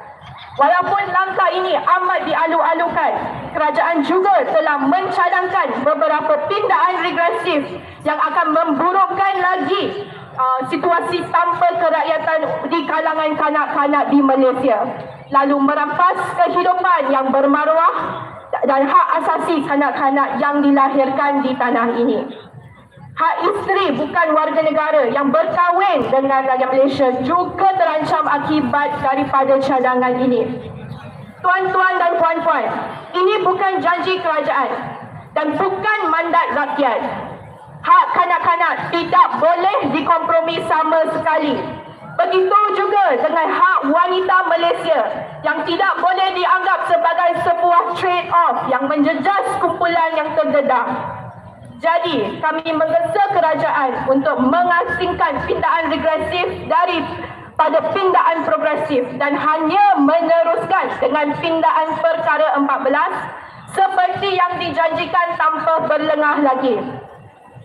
Dengan setiap penangguhan, Daniel, seorang kanak-kanak dewasa yang terkesan, semakin dekat dengan realiti di mana beliau terpaksa berpisah dengan keluarganya dan meninggalkan Malaysia. Siti meluangkan 1 hari lagi terperangkap dalam keganasan rumah tangga. Chana yang berkeperluan khas semakin jauh dari penerimaan perkhidmatan kesihatan yang diperlukan dengan segera. Seorang kanak-kanak tanpa kewarganegaraan terus terpinggir tanpa hak asas yang datang dengan status undang-undang. Berapa lama lagi akan kerajaan terus menafikan hak kerakyatan seorang kanak-kanak semata-mata kerana mereka tidak dilahirkan di bumi Malaysia tetapi dari rahim ibunya. Hari ini kami berharap untuk wanita Malaysia yang mendahului kita, ibu yang tidak dapat melihat anak mereka menjadi warga Malaysia dan anak-anak yang masih memperjuangkan hak kelahiran mereka. Saya juga anak Malaysia. Saya juga anak Malaysia. Kuat lagi, saya juga anak Malaysia. Jadi sertai kami dalam menggesa kerajaan Malaysia untuk memisahkan pindaan kewarganegaraan tambahan yang regresif daripada pindaan perkara 14. Dan kami menggesa kerajaan untuk pastikan pindaan perkara 14 dilaksanakan untuk semua kanak-kanak yang dilahirkan di luar negara kepada ibu Malaysia sebelum dan selepas pindaan diluluskan. Kita gesa kerajaan untuk pindah-pindah perkara 14. Pindah-pindah perkara 14. Batal-batal pindaan regresif. Kuat lagi, batal-batal pindaan regresif. Terima kasih.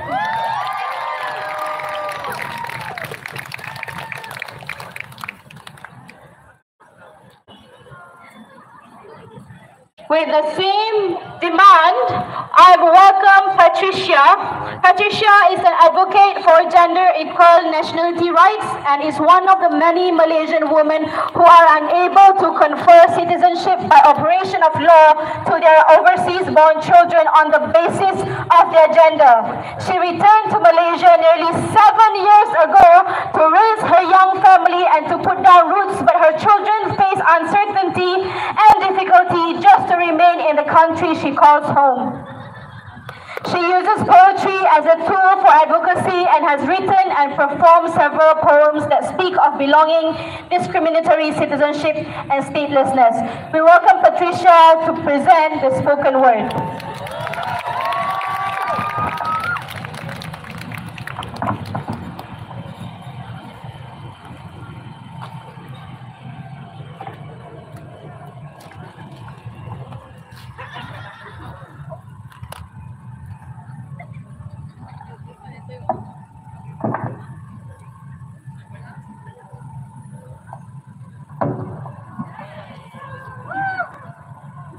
Hey, terima kasih.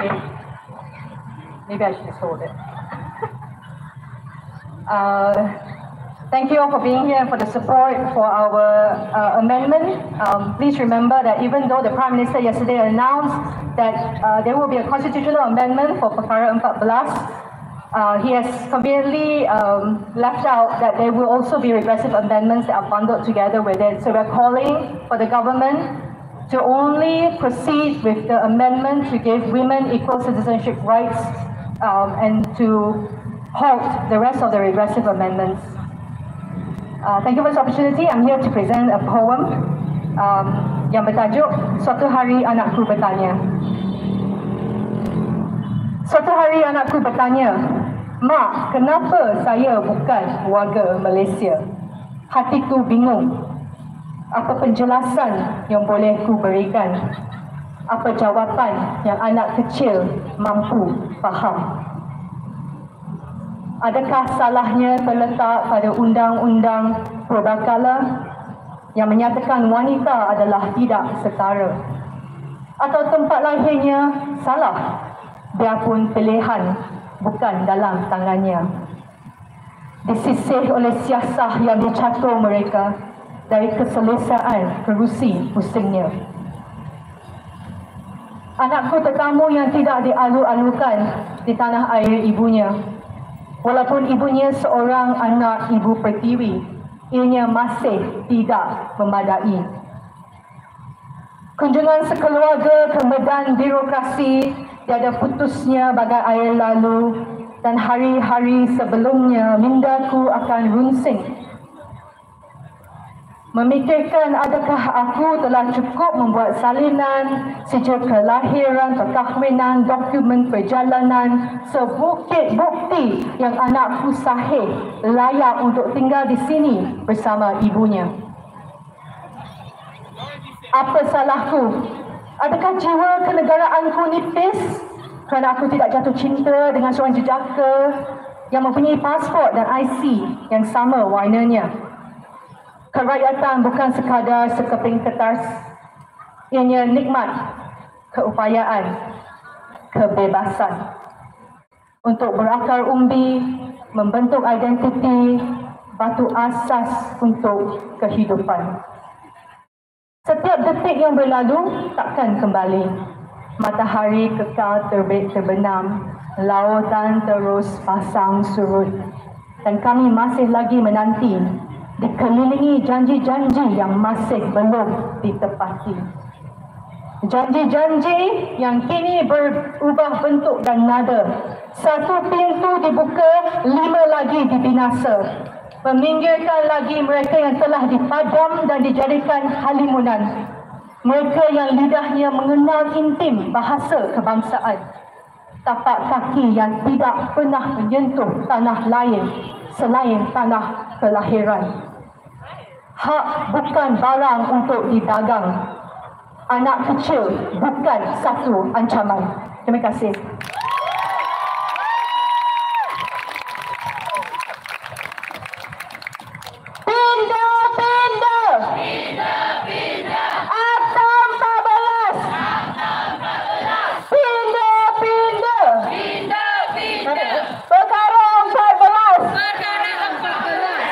Okay, thank you so much Patricia. Sekarang kita akan menjemput Azura dari Suara bagi manifesto Protect Freedom of Assembly and Expression. Hidup, hidup, hidup, hidup, hidup wanita, hidup wanita, mati, mati, mati, mati, mati, mati. Assalamualaikum, salam sejahtera saya ucapkan kepada semua yang ada pada hari ini. Pertama sekali saya ingin ucapkan tahniah kepada semua yang berada di sini. Kita yang berada di sini atas perjuangan yang sangat panjang, atas struggle yang sangat banyak, mewakili daripada pagi tadi kita dengar banyak kisah perempuan yang masih tak selesai sampai hari ini.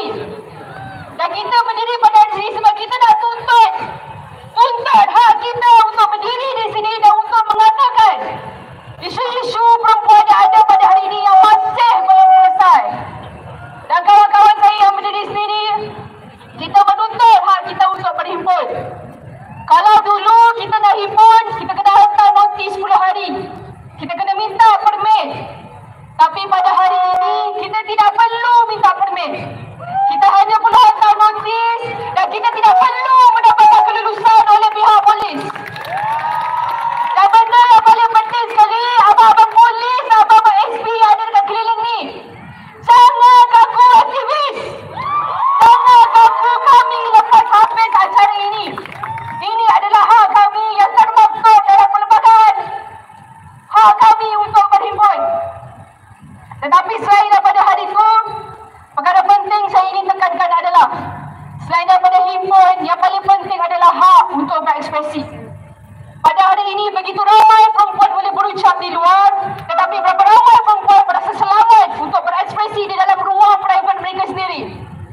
Berapa ramai perempuan yang ada hak untuk mengatakan sesuatu bila mereka tidak bersetuju di dalam ruang private, dalam hubungan, dalam pekerjaan. Berapa ramai anak-anak muda kita dalam pekerjaan tidak ada hak untuk berekspresi kerana kita terpaksa untuk melawan dengan orang-orang tua yang tidak mahu mendengar suara-suara anak muda. Jadi pada hari ini saya tuntut hak kita untuk berhimpun dan hak kita untuk berekspresi dengan selamat. Jadi selain daripada itu, saya akan kita chant ramai-ramai, boleh? Kita nyanyi lagu patriarki tadi, boleh? Ingat tak lirik? Patriarki, patriarki, patriarki boleh pergi mati. Patriarki boleh pergi mati. Patriarki boleh pergi mati. Kuat, jangan benar, ada. Patriarki boleh pergi mati. Patriarki bukan boleh pergi mati. Patriarki boleh pergi mati. Patriarki. Patriarki boleh pergi mati. Patriarki boleh pergi mati. Patriarki boleh pergi mati. Terima kasih.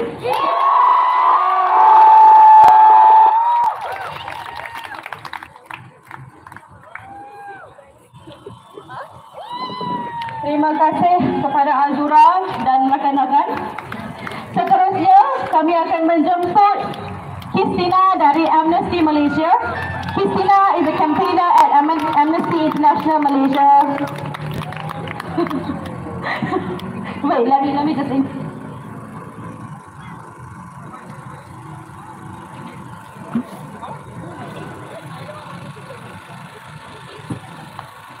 Christina is a campaigner at Amnesty International Malaysia, where she leads on developing, implementing and monitoring the organization's campaign strategies nationally. Her work is focused on protecting the right to freedom of expression, abolishing the death penalty in its totality, and ensuring police accountability.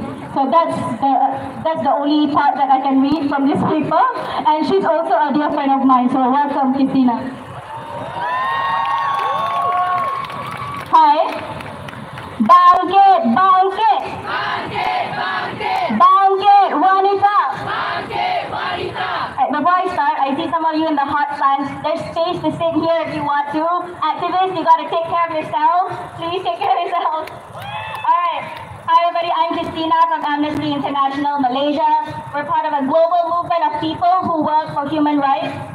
In Malaysia, Amnesty focuses on three main issues. So abolishing the death penalty, ensuring police accountability, don't know if they're still here, and protecting freedom of expression. Which is why it makes me so happy to see all of us here today exercising our universally recognized right to freedom of expression and peaceful assembly.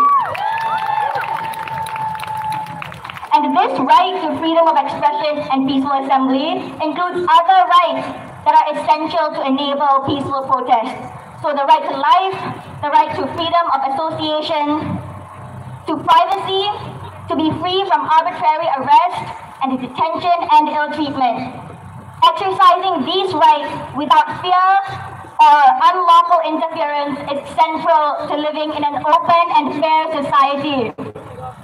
Yet, governments around the world, including ours, arrest and imprison people for speaking out, even though almost every country's constitution refers to the value of free speech. Our government has a duty to create a culture of rights. They have a duty to protect, to promote and fulfill our rights. Yet they do the opposite of that, with activists routinely being called out for police questioning or worse, charged for speaking out. Just look at the difficulty the organizers of today's event have to deal with. All the confusion and fuss about not receiving a notice for us to gather here. Every year it's the same nonsense, every year the same attempt to create fear and put up barriers preventing us from practicing our rights. This is an abuse of power by the police and abuse of power by the government. And I say enough is enough. Women in Malaysia are saying enough is enough. We deserve to live in a country where we don't need to live in that fear of the government. And I'm so proud that women, as we have always done, are leading this fight to reclaim our rights. Yet, as we are aware of the discrimination faced by women, we must also acknowledge that intersecting forms of discrimination from age to gender to race make it more difficult for some people to access those rights. LGBTIQ people people, children and young people, as well as non-citizens, face different challenges when it comes to participating in protests safely. Last year, some media criticized the Women's March, focusing on the LGBTI groups who participated in it and using disparaging language in their headlines. The Minister for Religious Affairs even said that the march was a misuse of democratic space because of their participation. A misuse of democratic space! Do you think this minister even understands what democratic space means? I'm here to say that we stand with our LGBTIQ friends and family who are here with us today. Do not let their divisive rhetoric take away from our solidarity. Another group of people who face barriers in exercising their right to freedom of assembly is children and young people. You know, I have a daughter. She's 6 years old. We actually made our placards together, and she would have loved to be here today, but she can't. Why? Because she is both a child and a non-citizen, and the Peaceful Assembly Act does not protect the right of children and non-citizens to assemble. In many countries, children attend rallies, they make speeches, they hold organized sit-ins. Why must we make it difficult for them to exercise their rights here?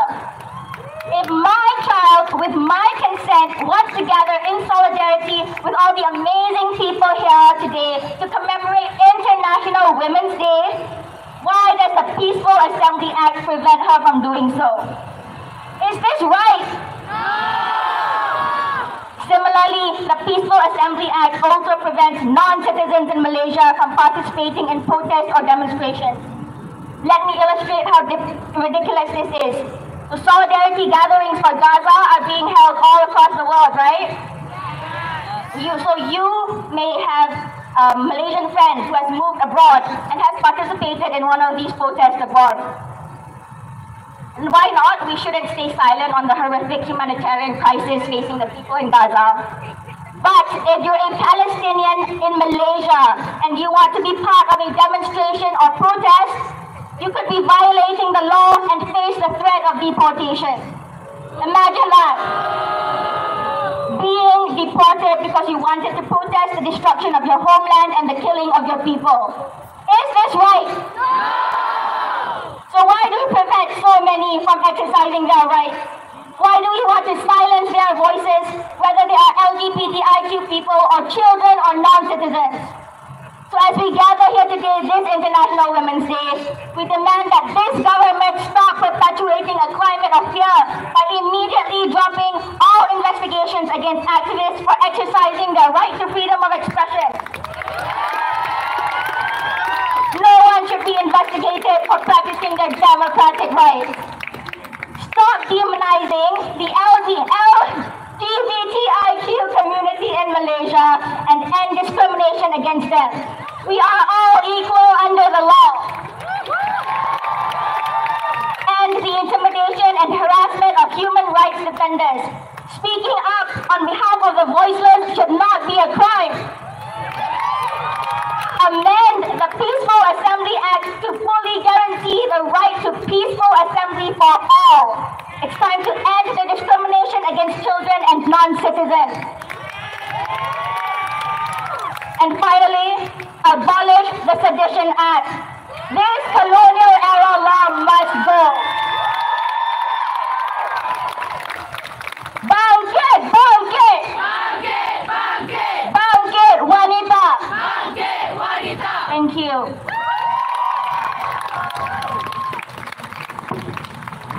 Thank you, Christina.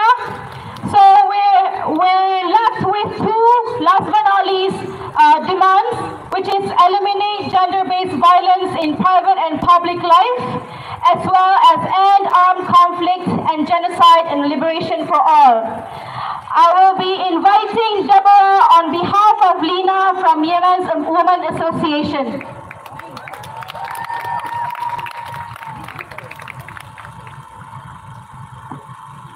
Hi everyone, I'm Deborah and I'm delivering a speech from someone who is a non-citizen who cannot participate today.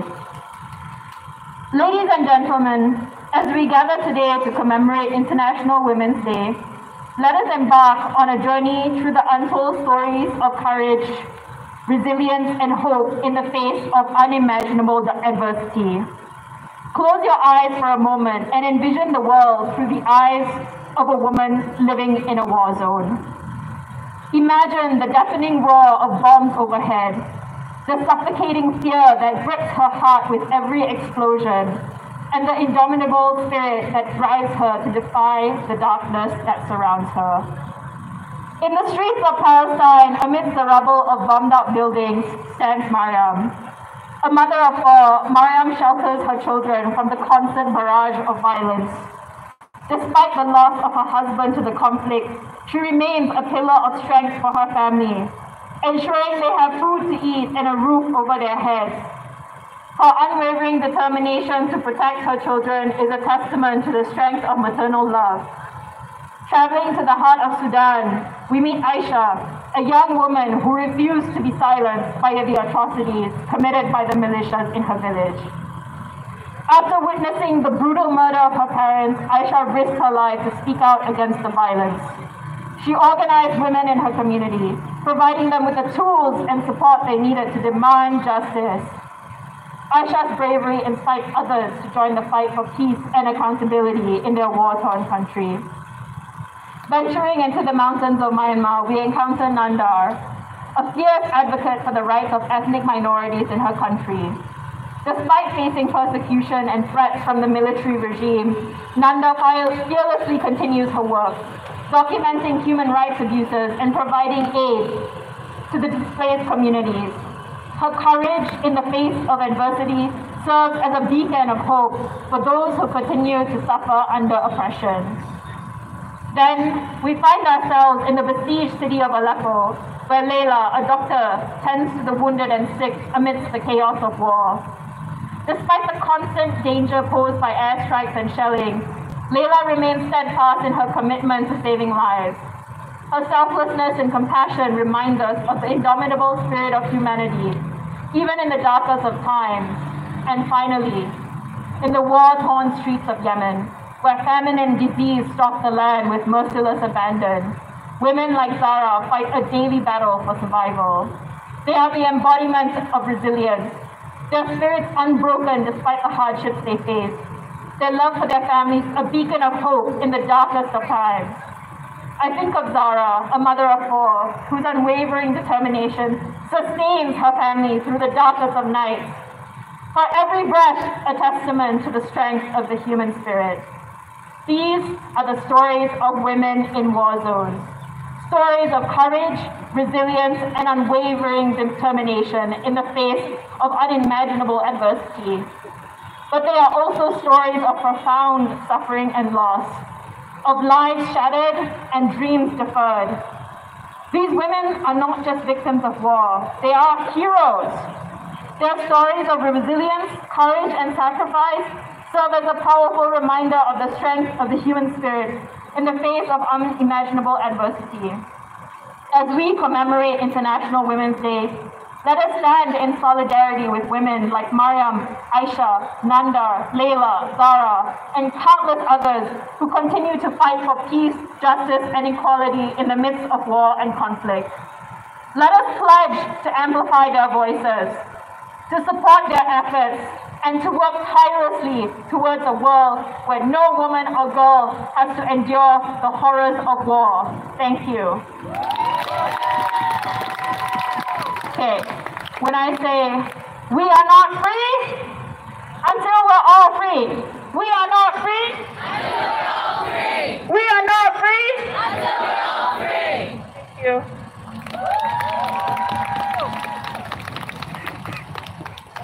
Thank you so much. So the speech that Deborah just presented to all of you is from Dr. Lina from the Yemen's Women Association.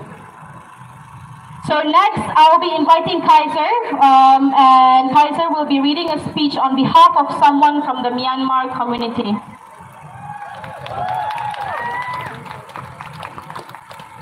Hello everyone, I hope everyone can hear me. My name is Kaiser, I go by they them pronouns. Today I'll be reading for a community member who is from Myanmar and their experiences relating to this. I also want to build the context that while they were writing this, their community was facing a lot of intimidation by authorities at the same night they were writing this. And they almost thought they couldn't write it, but they still did it anyway because they really wanted it out. And content warning as well to the war crimes and the violence that might occur within the speech. I'm going to go verbatim, okay? As I am Kachin, the civil war has been happening for 70 years. Due to unstable and unsafe situations, we cannot live in our land peacefully. There are many tortures and threats by the military. As Kachin is a minority in Myanmar, and most of us are Christians, so the army and the government by its generations do not give us space. They accuse all the Kachin people as rebels or supporters for rebels. They make the civilians as human shields in the war. They arrest us without reason. The military burns our houses and destroys our crops and fields. They take whatever they fancy in their eyes. They sexually assault our girls and women and kill the men or bring them for pottering to make soldiers. We could not even talk or give back comments about them. What is the current situation in Myanmar? The military coup has been going on for 3 years, and Myanmar is collapsing day by day. Major parts are education and economic. Ever since the pandemic, the schools have been closed and continued with the coup. So it is more than 4 years that students could not go to school peacefully without fearing for their lives. Furthermore, the military announced the conscription law, so all the youngsters do not feel safe living in their own country, in their own homes. We've had many arrested youth cases these days with very little chance of them being free from this oppression. What is it like for women and girls in Myanmar? Due to our culture, women have less powers than men in legal society. However, there are few women that are talented and brave. They speak out and guide our people to open our eyes. Due to civil war, internally displaced people are getting more and more. Many women leaders occur to help those IDPs. Some educated women volunteer themselves as teachers and help workers.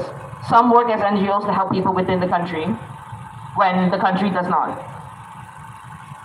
As for what I hope for the future of all women and girls in Myanmar, I wish all the women and girls to be educated highly to face the world beyond them, so that they too could raise leaders for our country's rebuilding and recovery and reparation. Most importantly, the question is, what can the government of Malaysia do for the people of Myanmar? And this Myanmar refugee person said, what with the recent situation in our country being so unfortunate, please don't arrest us or send us back to Myanmar. Please protect us under Malaysia's white umbrella. We will never forget the kindness of the Malaysian government or Malaysians. I would like to say thank you so much from the deepest of my heart.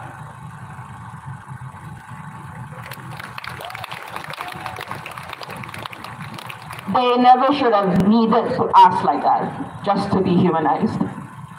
And I'm really ashamed that our government claims to be part of these processes internationally or otherwise, claiming to be on the forefront of so many anti-war, anti-global colonized processes, and yet cannot have refuge or cannot have the heart in them to hold space for refugees seeking asylum from war. And it pains me every day that they cannot be here speaking about their lived realities, and they have to ask, please, for space. That's inhumane, that's dehumanizing, and the Malaysian government needs to do better to uphold whatever it calls principles within its current constituency. So I hope that everyone can have a better understanding now after the next speech, which will be from Gaza, in terms of that refugee space, and be more intersectional in our approaches as we lend support and mobilize together. Thank you so much. Thank you, Kaiser, for the speech. And last but not least, I would like to invite Ayman from Gagar, America, speaking on behalf of Muntasir from Gaza.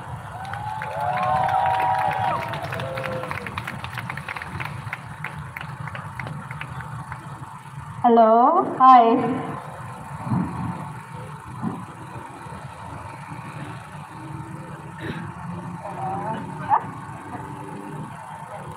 So, salam perjuangan semua.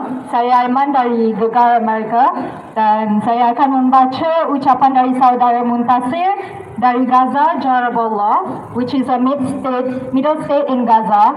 Beliau merupakan seorang engineer dan telah menetap di Malaysia selama 12 tahun. Dan beliau kehilangan sebanyak 60 ahli keluarga yang telah meninggal syahid disebabkan jenazah yang sedang berlaku. Dan disebabkan atas perhimpunan awam, beliau tidak dapat membuat ucapan ini sendiri. 8 Mac, satu dunia meraihkan sambutan Hari Wanita Sedunia, di mana tokoh wanita diberikan penghormatan atas pencapaian dan perjuangan mereka.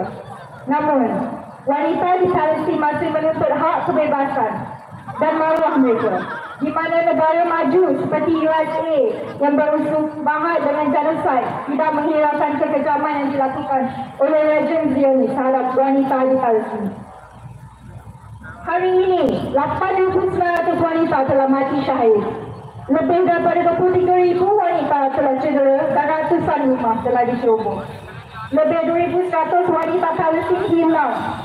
Belum lagi mengira ratusan wanita yang kehilangan anak, bayi baru lahir atau janin dalam rahim mereka akibat pengeboman dan pembunuhan oleh rejim Zionis. 700,000 wanita tiada akses kepada kemudahan penjagaan haid. 142 kanak-kanak dan wanita sedang mengalami kekerasan seksual di dalam tahanan Israel. 5,500 wanita di Gaza melahirkan anak dalam keadaan tidak selamat. Dan 50,000 wanita sedang hamil dengan sumber yang terhad. Keadaan yang berlaku di Rafah di mana wanita terpaksa menggunakan sisa kemah sebagai produk haid dan pil untuk menangguh period yang juga memberikan kesan sampingan terhadap kesihatan mereka. Dan disebabkan ketiadaan air dan ketiadaan air, dia tidak mandi untuk berminggu-minggu. Hanya ada satu tandas untuk setiap 486 orang. Dan dengan kekurangan sabun, ramai wanita terpaksa menggunakan produk haid untuk jangka masa lebih lama. Quoting from Bisanogwa, we are suffering from being hungry, from being thirsty, from being bad. We are suffering from being displaced. Now we're suffering also because there's no tax. It's just a new suffering. Dan pada hari ini juga, kami ingin memberi penghargaan dan penghormatan penuh kepada perjuangan wanita Palestin yang penuh sabar dan sabar semasa nyawa mereka terancam. Keberanian mereka untuk menuntut hak mereka sebagai wanita dan semangat mereka untuk menentang rejim Zionis menjadi inspirasi kepada kaum wanita di seluruh dunia. Akhir pandemi, wanita Singa yang hanya berumur 16 tahun ketika dia bertahankan diri dan melawan seorang anggota tentera Israel di tebing barat.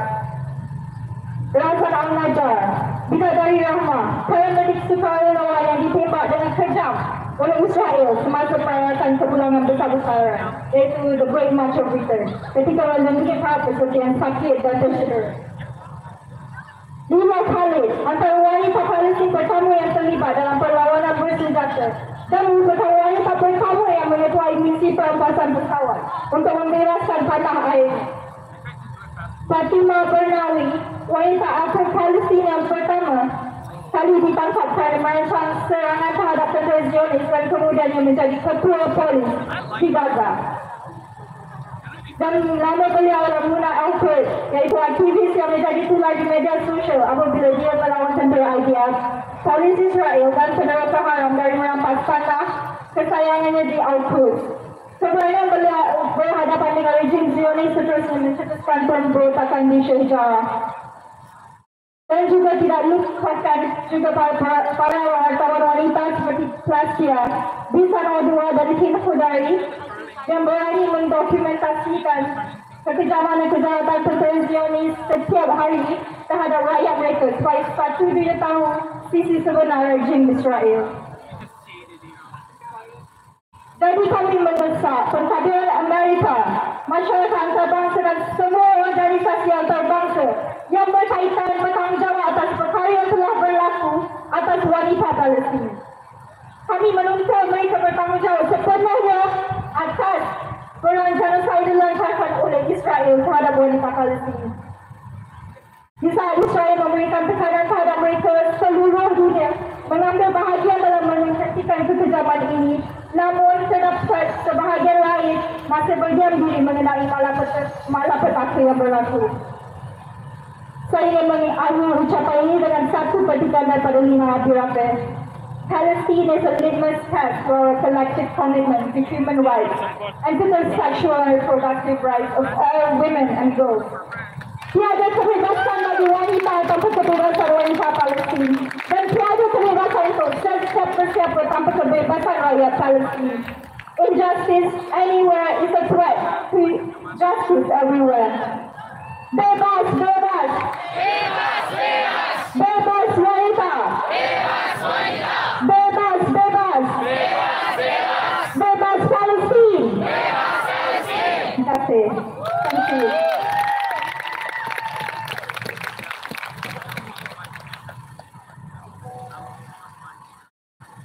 Let me hear it loud and clear. Let me hear it loud and clear. Refugees are welcome here. Refugees are welcome here. Let me hear it loud and clear. Let me hear it loud and clear. Migrants are welcome here. Migrants are welcome here. Let me hear it loud and clear. Let me hear it loud and clear. Refugees are welcome here. Refugees are welcome here. Let me hear it loud and clear.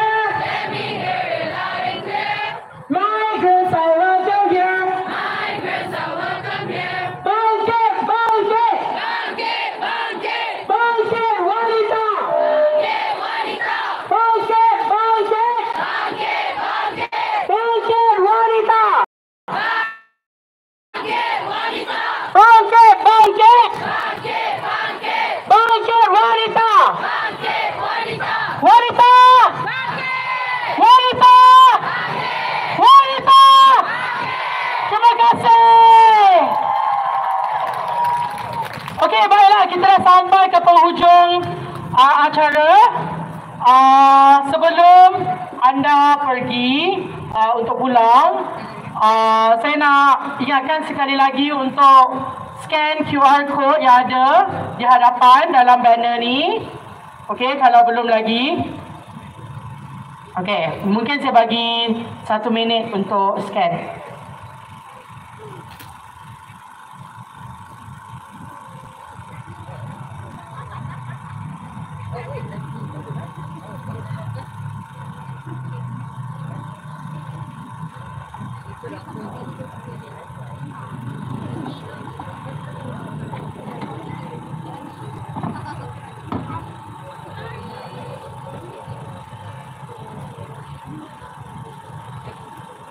Alright, okay, so we would just like to thank everyone for attending the march this year.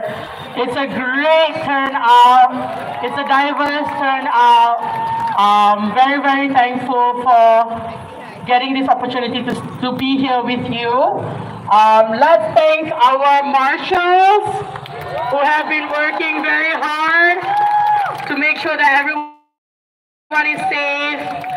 Let's thank the organizers who have been working for months to make sure that this happens. Can we thank the translators and the interpreters for making this a successful event? Can we thank our sound guy, Peter, who is not here? He went to take his car. And please thank everyone around you, next to you, behind you, in front of you for being here. Thank you, everyone. Okay, so, reminder, we would like to welcome you to leave your placards here, if that would keep you safe. Please just go to the marshals over here. They can collect the placards from you. And then, please pay attention, this is very important. For your safety, please make sure that you live in groups. We will have marshals who will walk the group to the train station.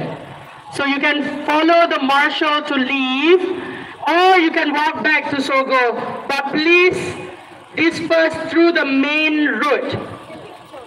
Okay? And then please also make sure that you take your trash with you.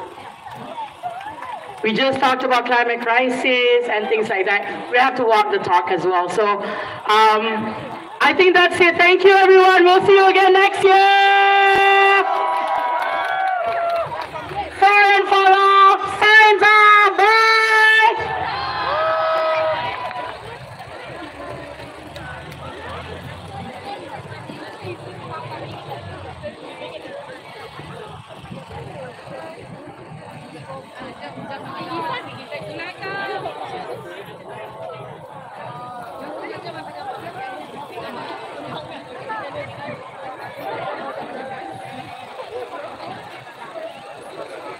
Thank you.